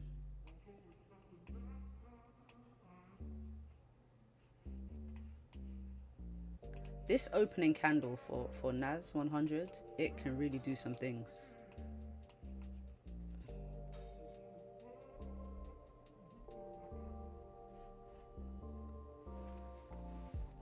It can really do some things.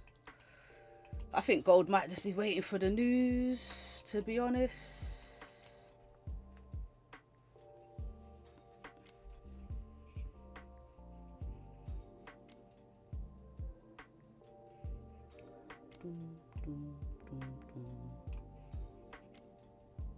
Come on, gold, drive down just a little bit more.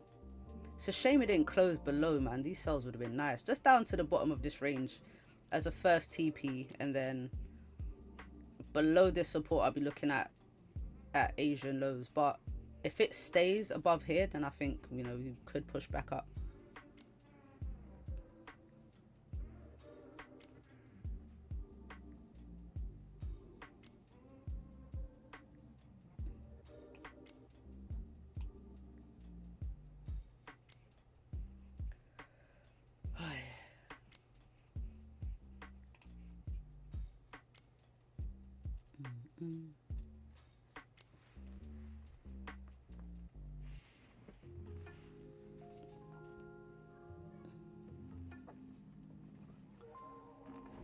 Gold doesn't want to give us a trade today. Gold, come on, why not?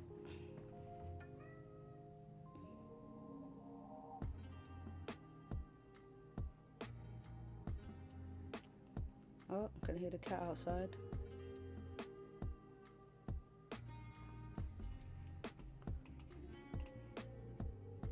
So there's no supply or demand zones for us, not with this structure anyway. It's not very clean, is it?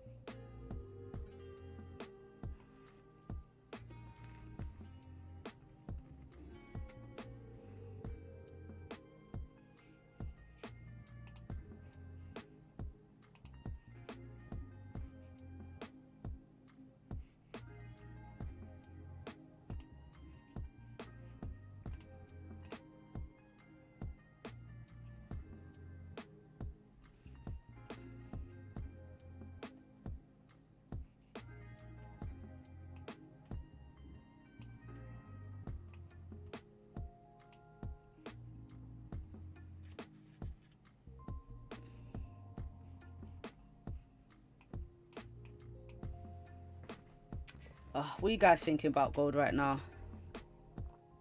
What are you guys thinking about gold right now?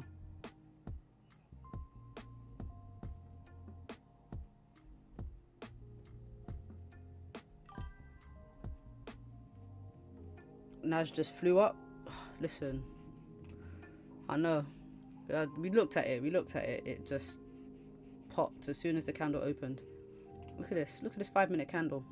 Straight up. As soon as it opened, just boom. What can you do? 92 pips. It might as well have been 100. Do you know what I mean? Might as well have been 100 pips.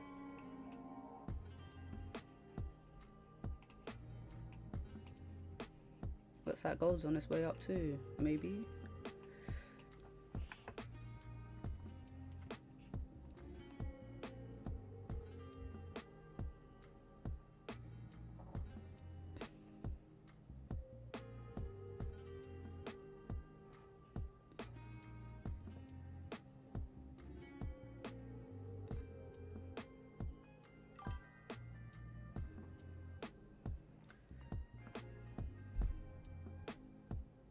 Confusing Friday price movement. I'm gonna wait till news. Yeah, same.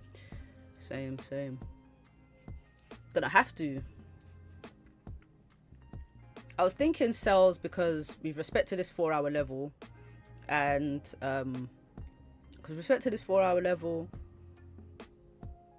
and so we've tapped into it twice and we've pulled back, but because we're staying above this resistance, I'm thinking maybe gold might go up again before it comes down.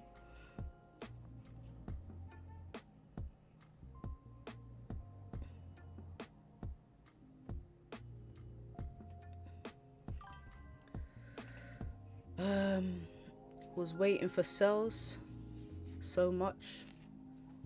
We're waiting for sales. So much is why the market keeps buying. Too many sellers trapped in Asian session. That's one way to put it.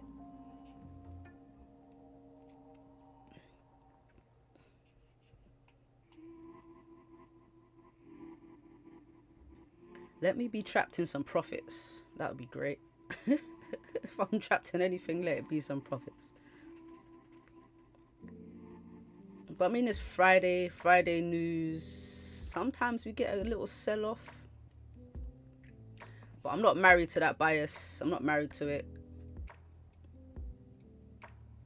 You know?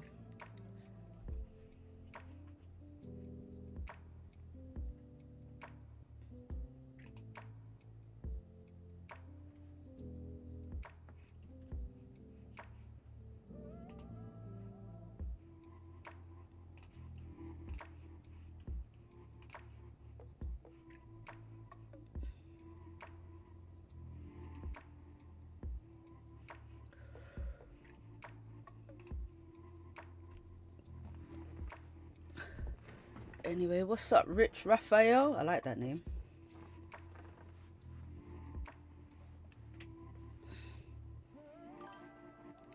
I was in the early buys, but took profit earlier, and boom, market been buying since then. Oh, man. I'm not one for FOMO. But I still don't like when that happens. Obviously, you can still, you know, they say don't react to the markets, don't feel anything. Me, I'm very much it is what it is, but I'm still like, man, you know? So like, shit, could have held a little bit longer.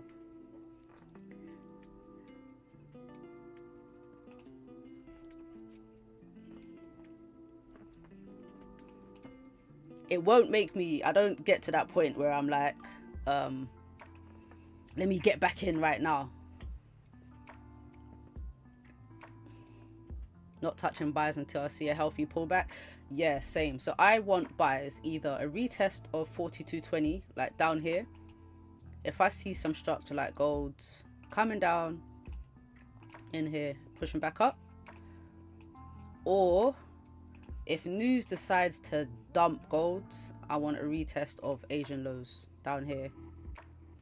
And then maybe come back up again. Come back up.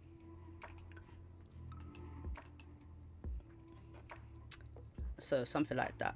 Potentially. I mean, if gold wants to keep selling, that's the plan. Good shit. I like, you know, when everyone's on the same page. This news better not disappoint, because sometimes we could be waiting for news for ages. And then it comes out and it's like, meh.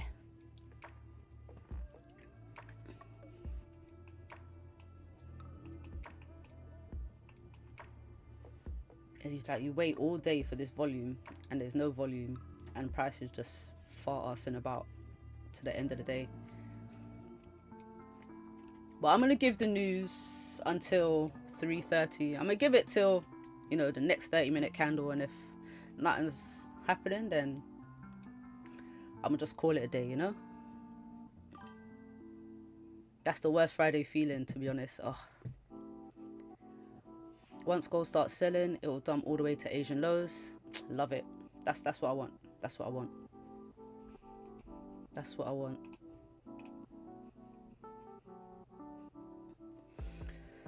I would love that. But for me, first it has to get back in the Asian range. This is like the first step. This for me would sort of start to fake out a little bit if it comes below this first resistance, 42.30. If 42.20 holds and we stay out the Asian range, I'm thinking buyers. If it closes below 42.20, I love this range. 220 pips, I love it. But we got to move, gold's got to move zone to zone for me. It's got to at least go back below that was the first resistance. We all know it's going to be bad. It's just how the market reacts. I anticipate one of those flash candles that clears highs and lows in a single sweep before it settles. Oh, so like a whipsaw. Oh man.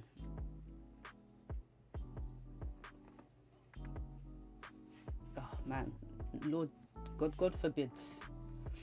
I really don't want to see a whipsaw. I really don't want to see a whipsaw, I'm not gonna lie. I hate whipsaws. I hate mixed news. I hate it. It's so jarring. Especially with news. It's like, just pick a direction so we can jump in and do our thing. So with normal high impact news, yeah. With normal high impact news, I look for retest of either support or resistance level. So basically a retest of key levels. Typically it's better if it's higher time frames.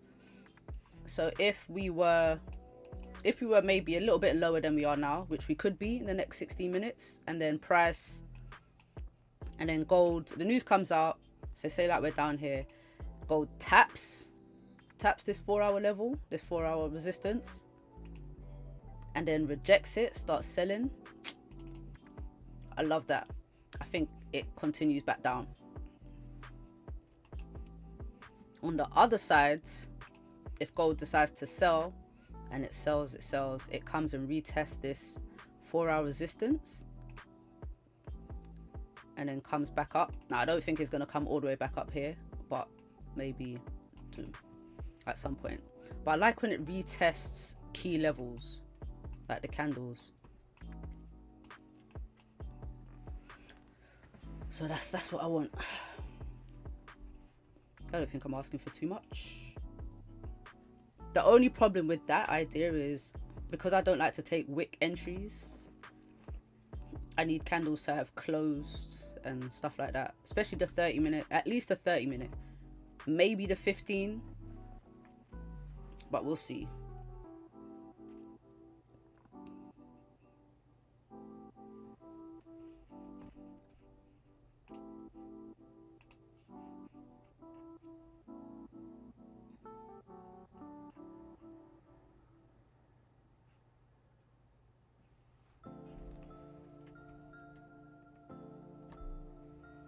Do you know what? I need to save this conversation. Oh, I can download the transcript. That's what I'm talking about. I think it will break the 4-hour resistance to take buy stop orders and dump them if it decides to sell until NY. Oof. Until NY PM. Oof, oof, oof, oof. I mean, I'm here for the sells. I'm here for the sells. Just because we're holding at this 4-hour resistance, I'm thinking 25.4 for sells. Oh, you want it to push up a little bit more. Okay, so you're saying up here, Haroon, yeah? Okay. Oh, we're gonna find out today. Has everyone voted? There can only be 2 wrong answers. There can only be 2 wrong answers.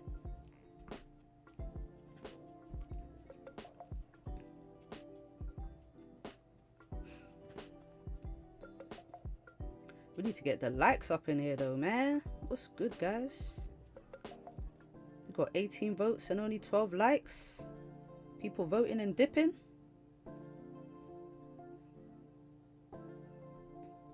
Come on, guys. Appreciate you.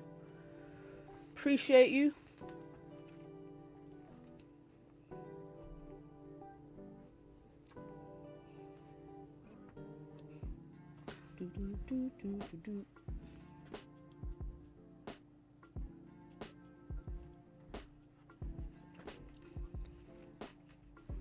Ash, where you at?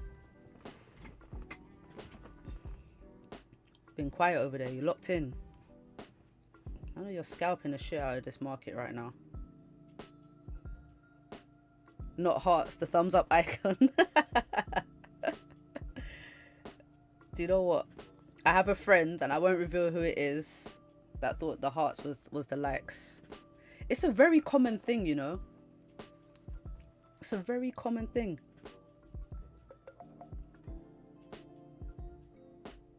It's a very, very common thing.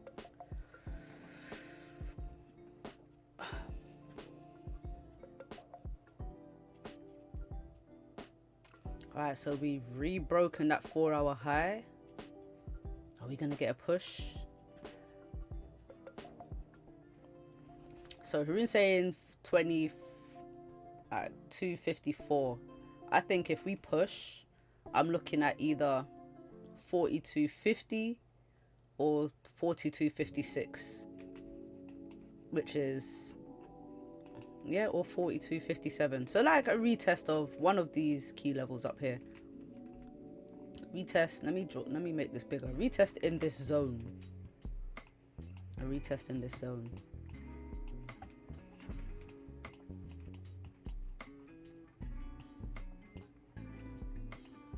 Now, if news comes out and we're still here, you're not scalping it, working, watching market, and listening to you lot. I love how English you are sometimes, you know.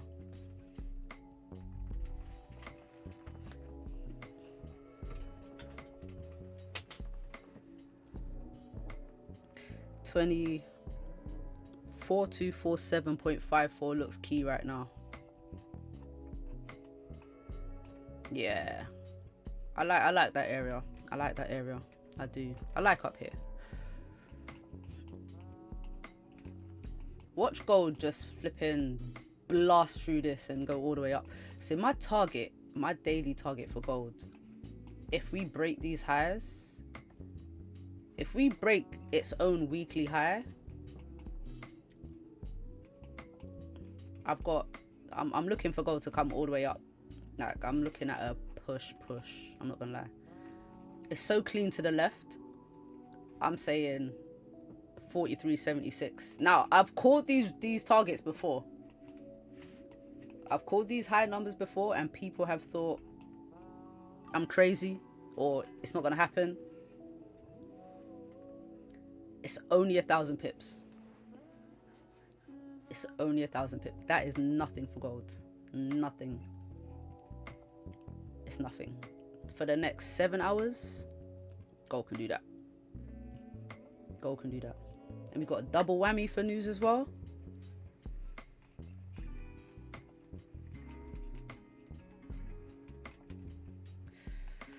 So as long as it's not mixed news, I think we get a nice push. I'm trying to wait for a move that I feel comfortable with, not trying to have gold mess up my weekend with a Friday loss. I hear that. I hear that.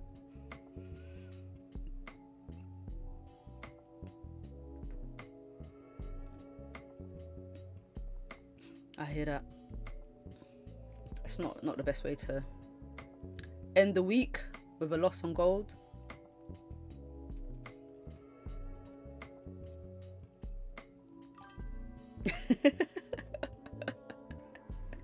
Haroon's funny. He ain't lying though.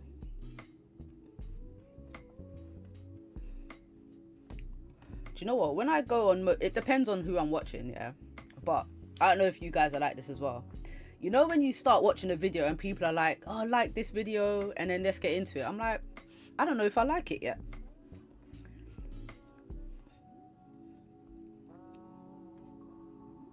You can't ask me to like it before I even know I like it.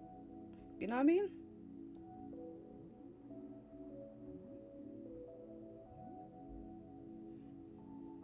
So you gotta earn my like. If this how you lot feel, then I'm gutted. I'm not gutted really, but I'm telling you how it works is, when you like the stream, you get a trade. That's usually how it works. I'm just putting it out there.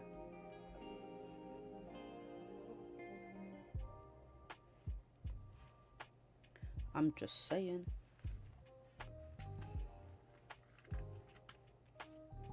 Dum, dum.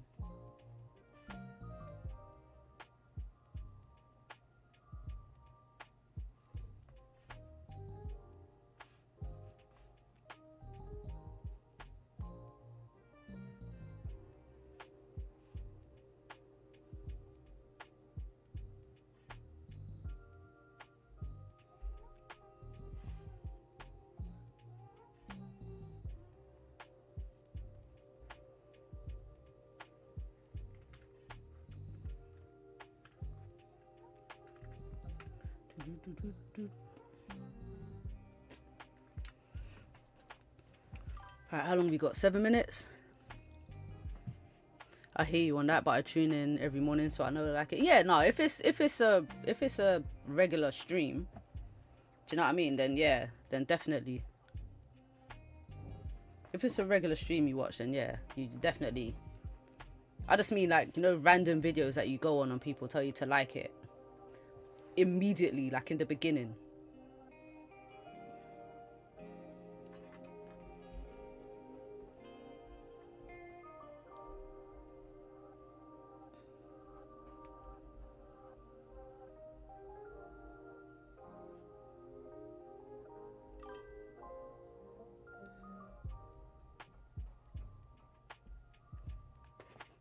At my door? No.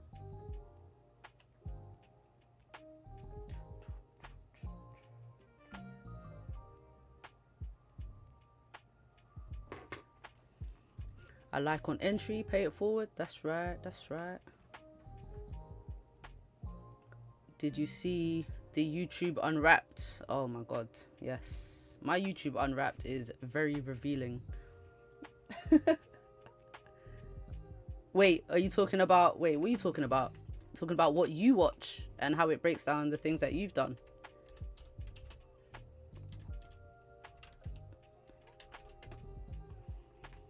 Like your recap.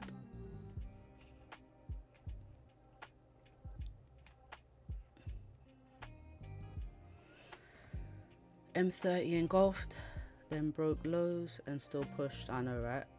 That's why I didn't, because we stayed above this resistance, I didn't trust the sells yet. I needed that. For it to be a confirmed fake out, it needs to close back in the range. So this would be... so this is range 1. And then this is range 2, I would say, all the way down. Because once it comes back down here, I would anticipate... Once it breaks below here, range 1, I would expect it to push through. But because we didn't even break into this range, I couldn't take no sells yet. You know? My YouTube Unwrapped was quite interesting. I bet it was all Joe Budden's podcast, innit? I bet it was all Joe Budden. Apparently, I looked at 1,040 something. There's over 1,000 different channels. I don't even know how that's possible, but I do spend a lot of time on YouTube. I do. I have to go YouTube Premium because I can't deal with the ads. Cause that's how much YouTube I watch. You know what I mean? But my top show, my top show was Candace Owens. I'm not gonna lie. I watch a lot of Candace Owens. Like every day, I watch some Candace. She's amusing. She's amusing. I can't remember who was after that. Raja was in there. He was up there. He's not at the top. Who else? I think Bloomberg was up there. And the NFL website, the NFL YouTube page. Those were I think were up there. From what I can remember. Because I watch a lot of NFL highlights.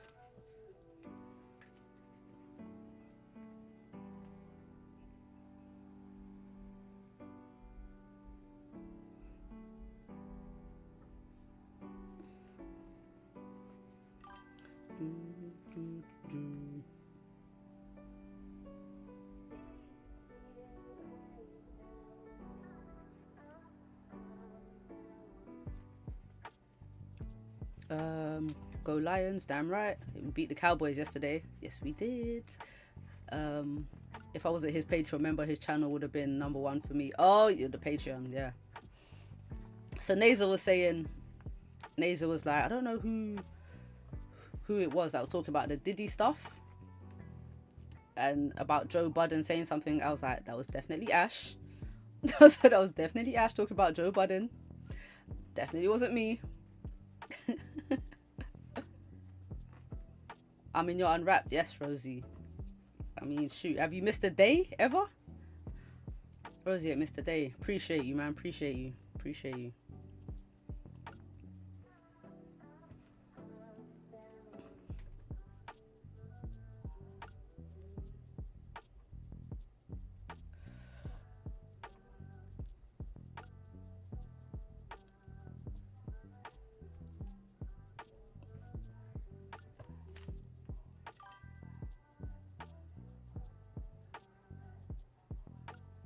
Oh. 1 second. Someone's on my door. Damn, 1 minute.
Alright, sorry I had to get the door.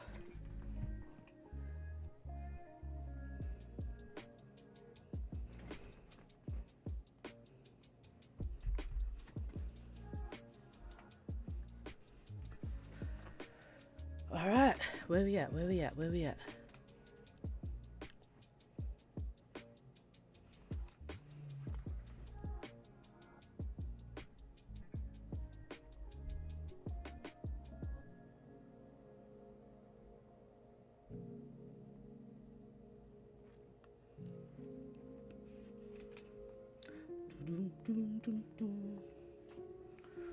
All right, here we go.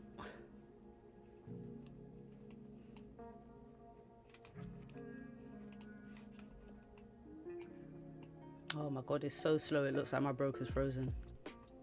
We didn't get no higher spreads or nothing. Are we gonna push? What's the results?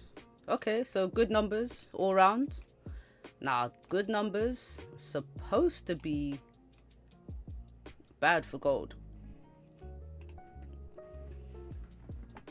Like the typical response is sells. The typical response is sells. When you get good numbers, because good numbers is bullish for the USD, for the dollar. But right now it looks like it's bearish. Well, look, even the dollar index has been ranging. Oh, this is nasty. This is nasty work. You might actually get that whipsaw.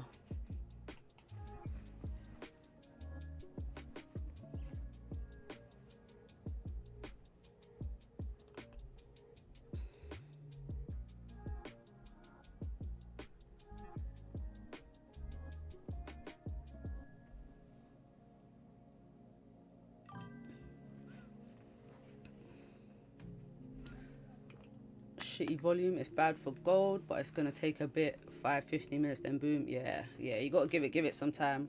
Let the markets react to it.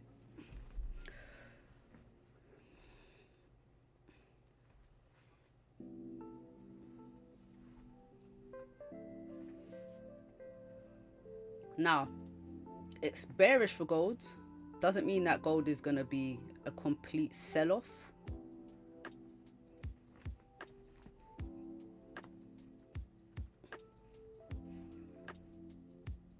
So I'm gonna have to wait for a couple candles. Well, I'm gonna wait for this 30-minute candle to close. Maybe the 15. See how the 15 closes.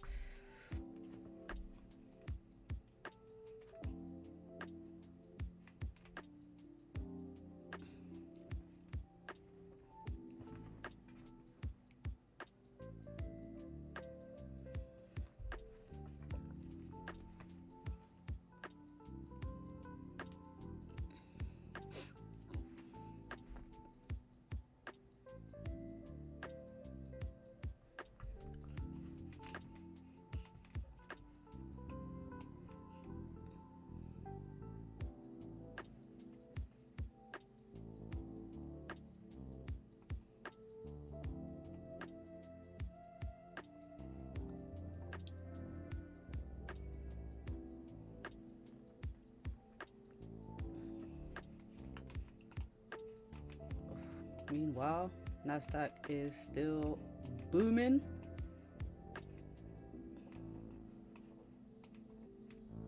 Oh, this thing is gone. Man, wanted the sells, missed it.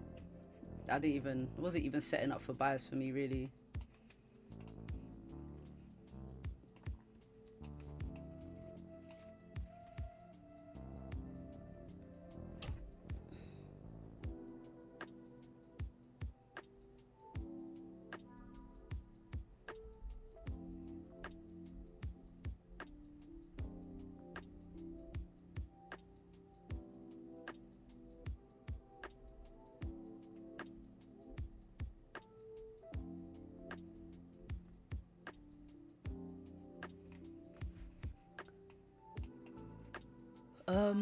I'm not sure about this resistance here on gold. As in this level here. I don't want to alert. No, gold's gonna do what gold wants to do. I would have liked it to sort of clear it a bit more right now, but just gotta wait for more information. Volumes in gold right now, expecting a push up, then back down after daily high sweep, I think. Okay.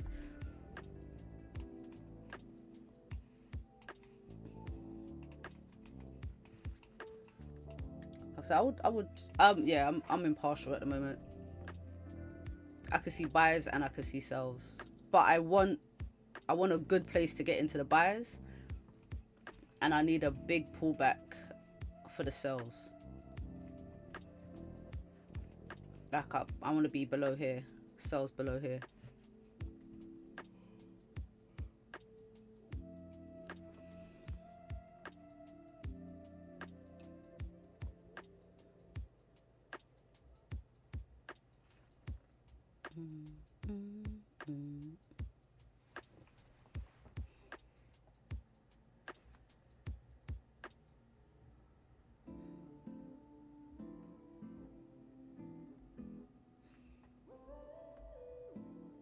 Shoot.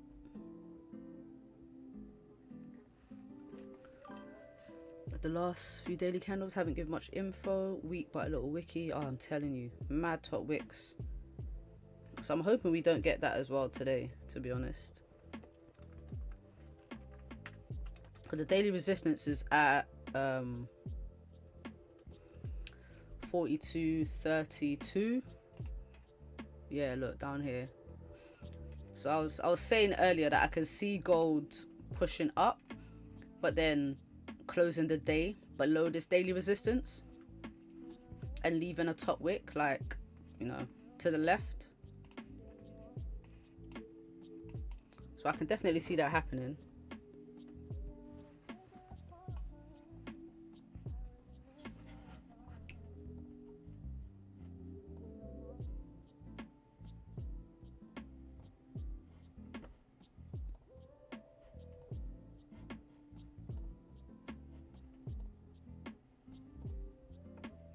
Oh, we're pulling back, we're pulling back.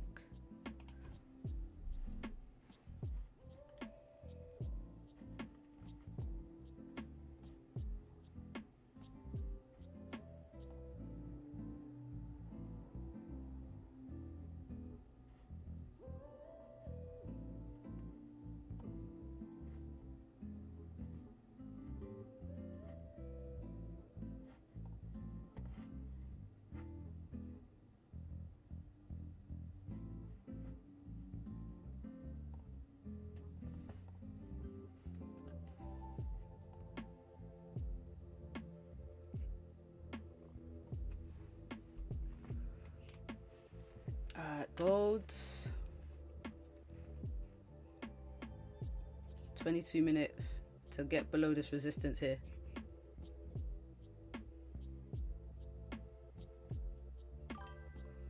Hello. How are you? Welcome back.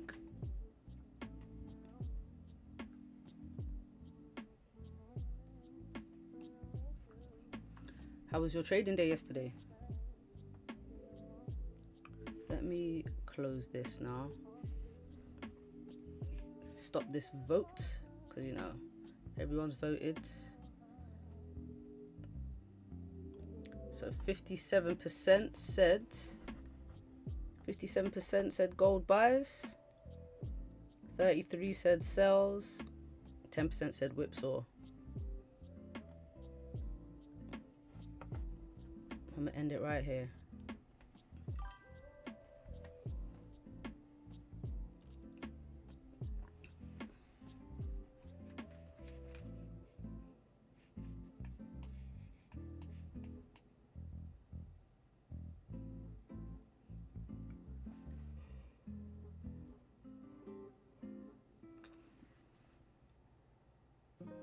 This hasn't really been super high impact.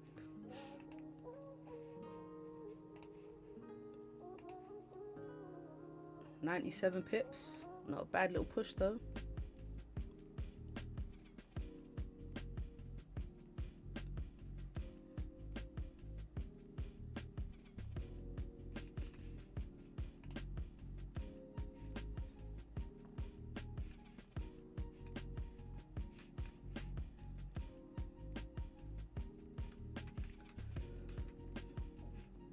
God does not want to give us no setups today, not just yet.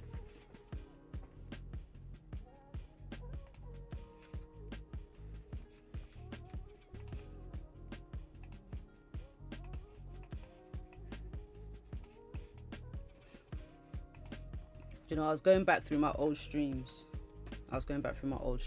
And gold, like on gold, I was really closing like 30 pips. 30 pip runners, 20 pip runners. Gold was, I was in and out very, very, very quick with gold.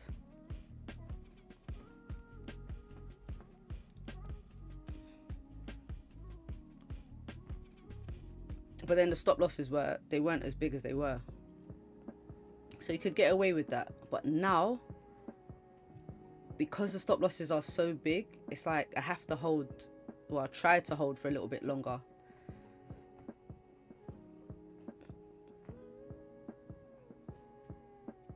So I'm aiming to close at like 40, 50 pips, sometimes 60 pips.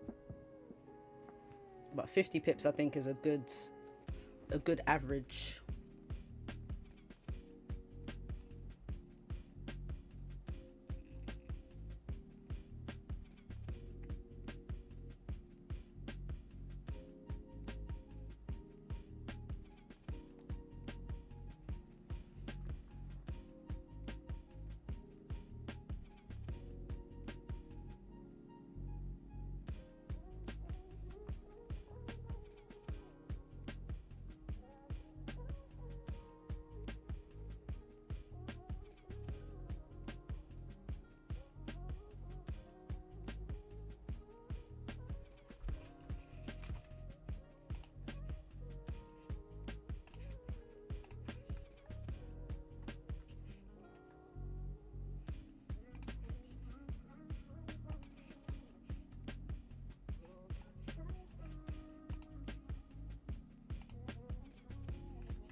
Okay, I'll do that afterwards.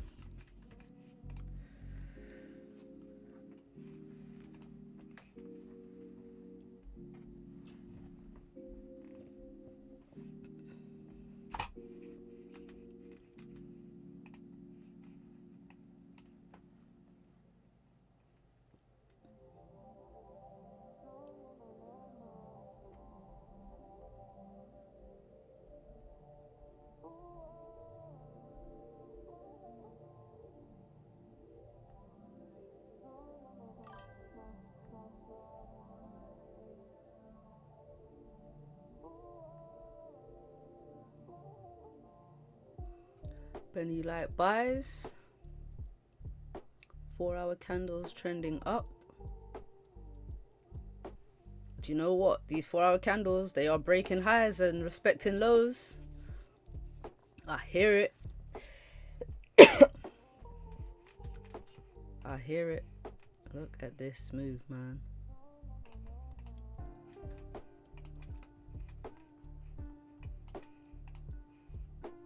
I hear it.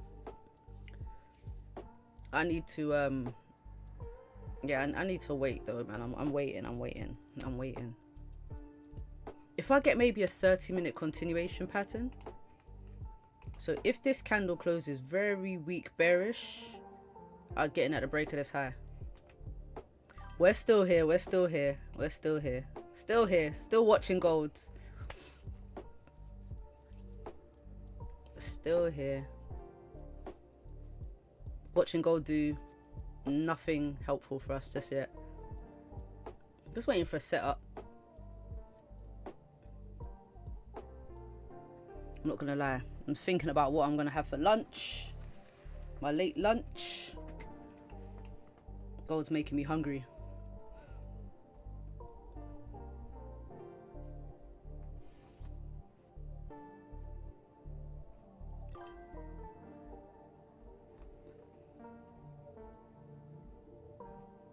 Dum, dum, dum, dum.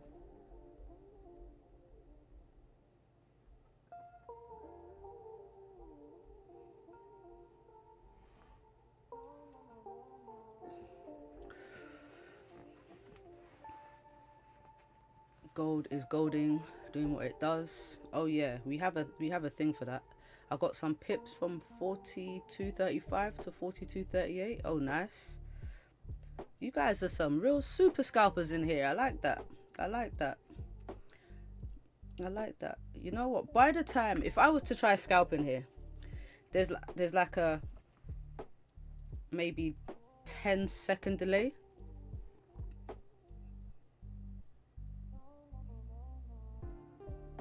Yeah, there's like a 10-second delay. I just counted it out, right?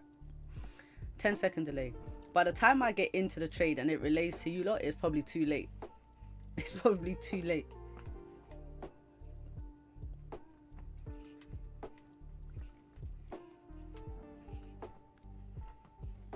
It's probably too late. You guys, scalping is for passing time and calming trigger fingers from entering big trades. I like that.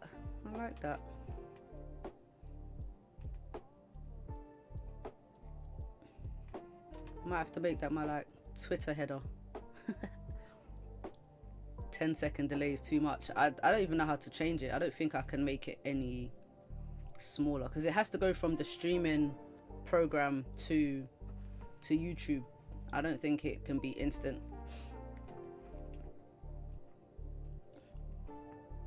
I know it used to be 20 seconds. It used to be slower than this, but I got a nicer computer.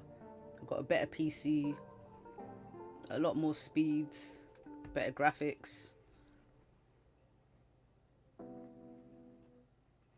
So 10 seconds is, trust me, it's good. But when I do take trades, if you guys eventually do see me take a trade, a lot of the time I use buy stops and sell stops. So you get more than enough time to know exactly what I'm doing. More than enough time, trust me. And I always break down my trade. Did you build the PC? Nah. Do you know what? I was looking into it. Long story short, I was looking into it and I didn't. So I went on to Overclockers UK and I got them to add certain components that I needed. I think the most that I've done is add more RAM to it.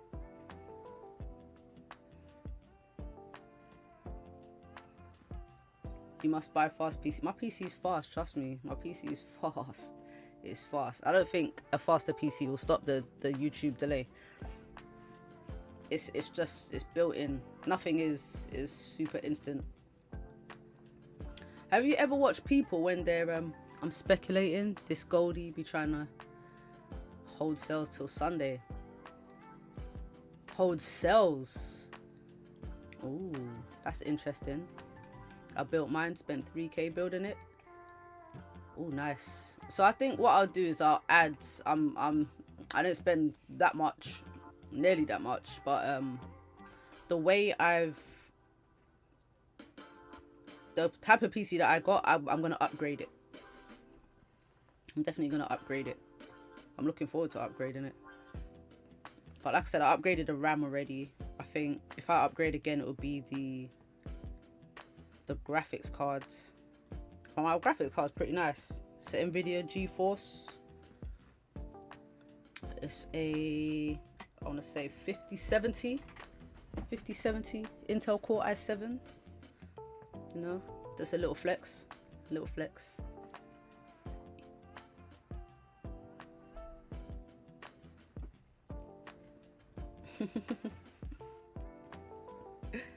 But yeah, I would need I've only got 32 gig RAM though, which is decent, but I know I could do with a bit more.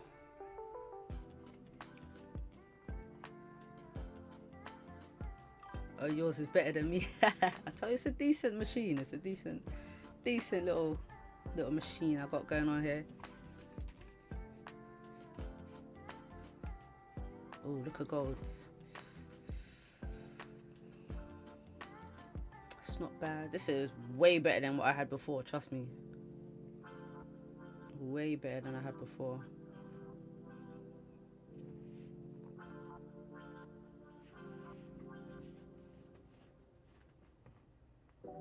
You guys with your PCs, do you turn your PC off like when you're done for the day, or do you just put it on standby? Do you put it on sleep mode?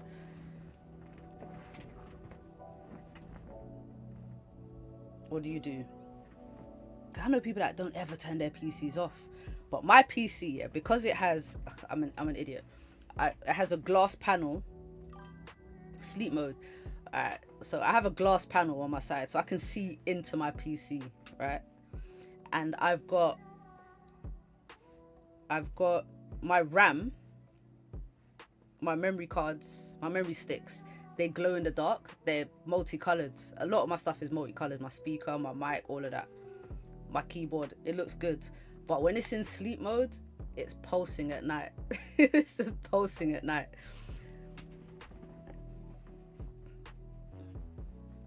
I wish it didn't. So here's what it is. So I either have to cover it, which I'm not gonna do, or turn it off, and then I have total darkness.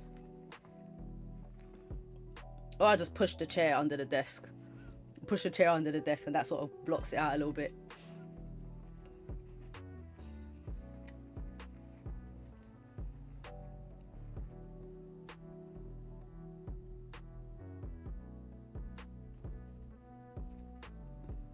Like a ghost. Okay, I've got a split 32-inch split NVIDIA graphic card. 10 terabyte memory. What do you do for work? You gotta be in IT. Glass panel, 240 RAM for games and video enter. It's what games do you play? Gold is gone. I know, man. I try not to, because I'm an Xbox player, innit? So I'm trying not to. I don't want to play games on my PC. I want it to be for separate things, so it's good enough for me to edit videos and all of that.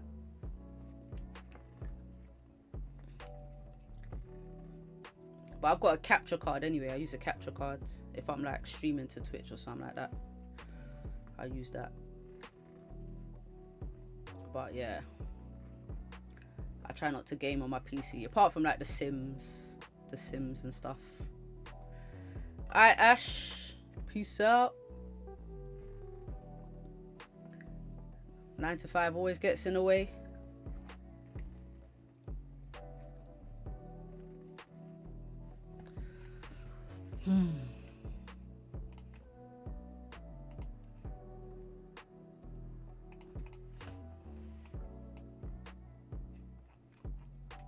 How far are we from this? 50.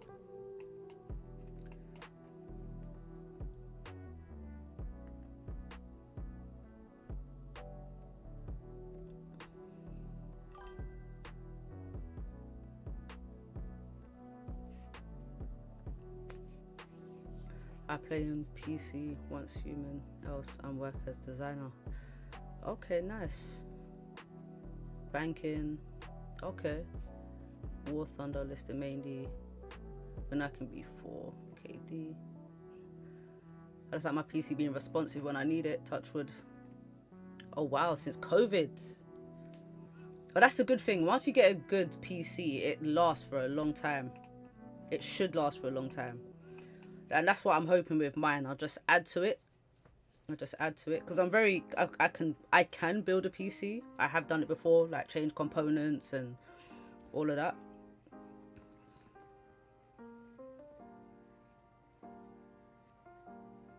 So yeah, I'll just keep upgrading as I go. I've got the main frame.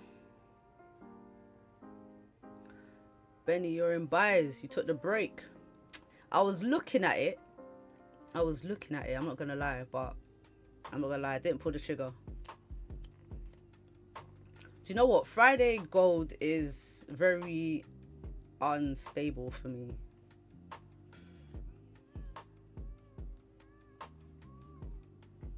I had a decent week, so I'm not really trying to. Yeah, I'm okay if I don't take a trade today. I don't really want to lose any profits unnecessarily if I'm not completely comfortable with it. But this is nice. The hardest thing about PC building is setting up the BIOS, otherwise it's as easy as Arsenal getting whooped.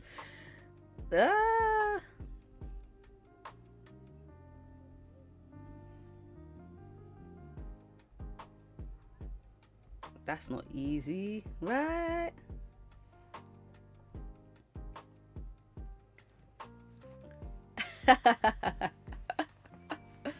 Oh, here we go with the football stuff. Where's Haroon?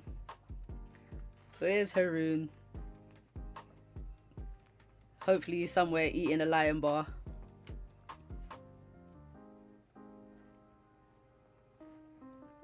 That's funny. There he goes.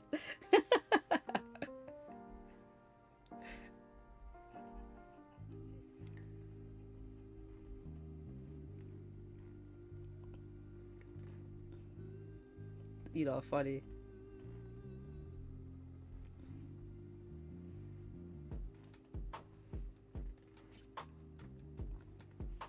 He said ban you. Ban United. That's jokes. I don't know if I like these buyers, Benny, you know. I don't know. We got 3 minutes though. We got 3 minutes. I do and I don't. I do and I don't. Of course. You know, if you don't have football banter, like, you got to be able to take football banter in it. It's football. If you're a supporter, you have to.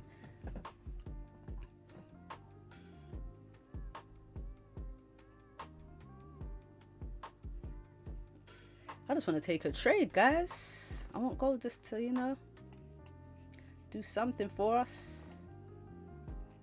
End the week strong.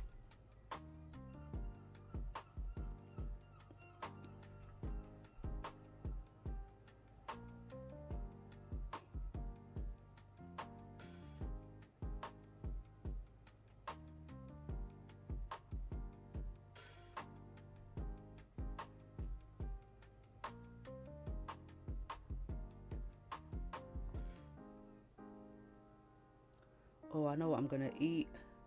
Oh, yes.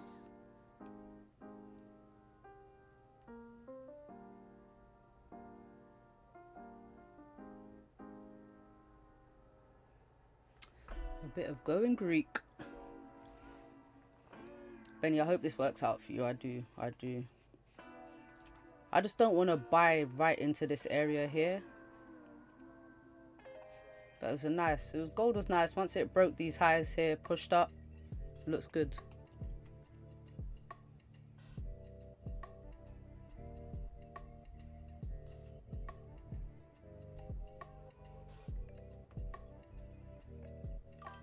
Did NFP get released? Nope. No NFP. It's not coming out until after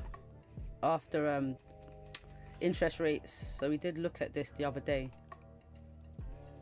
Look, Tuesday the 16th of December. Very random day.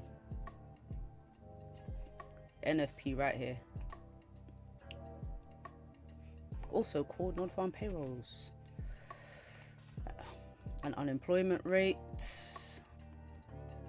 Core retail sales. I don't know why it's such a news dump on that week. That week, it's not next week, it's the week after. It's going to be insane. So we got UK jobs, which is meh. But then the same day we have flash manufacturing PMIs. We usually get a big push on GJ. Not big push, but big movement.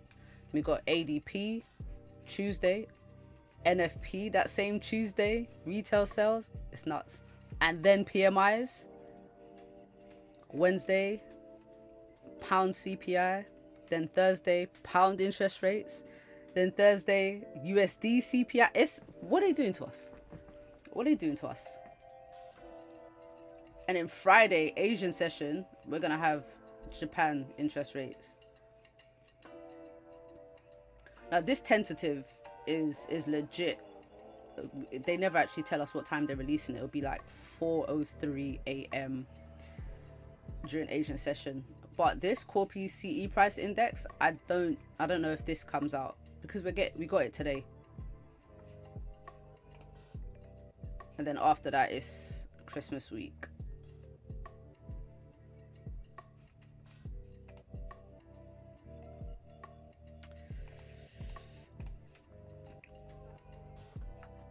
So, yeah, I guess pretty much nobody cares about Asian news. It'll already settle by the time we wake up. Yeah, you're right.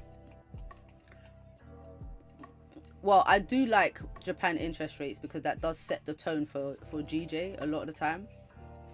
But I mean, you can see the results anyway. So once it's true, once the market is already moved, I'm either looking for price to continue or retrace the move from Asian session.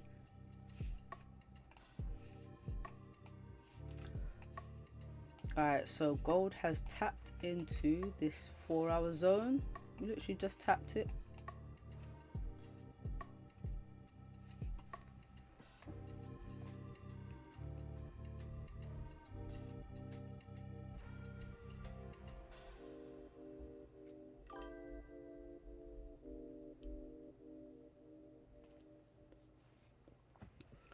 Oh yeah, you don't touch Forex. So wait, you trade gold on futures?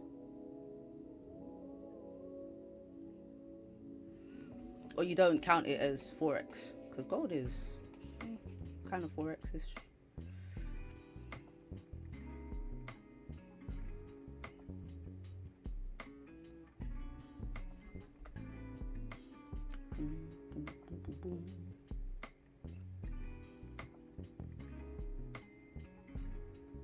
Buy one, get one free. Don't you love those deals?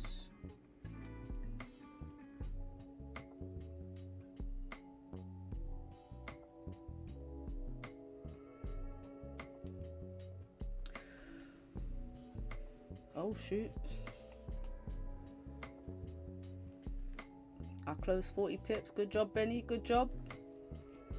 Looks like gold still got somewhere to go. But yeah, do you know what? I'm gonna leave it here, guys. I'm gonna leave it here. It's been fun. It's been great. Appreciate you new chatters. I like to trade for it, but I saw future is better because you get no spreads, instant fills.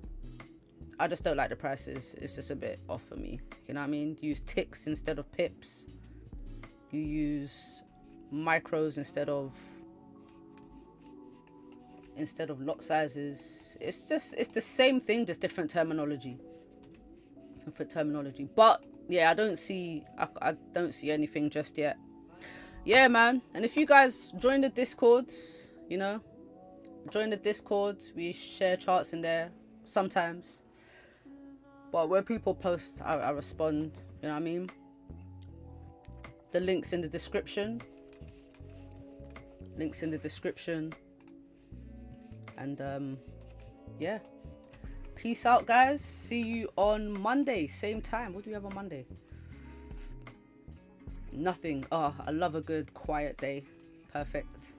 Perfect. All right, guys. Peace out. Thanks for joining. And yeah, see you next week. Peace out.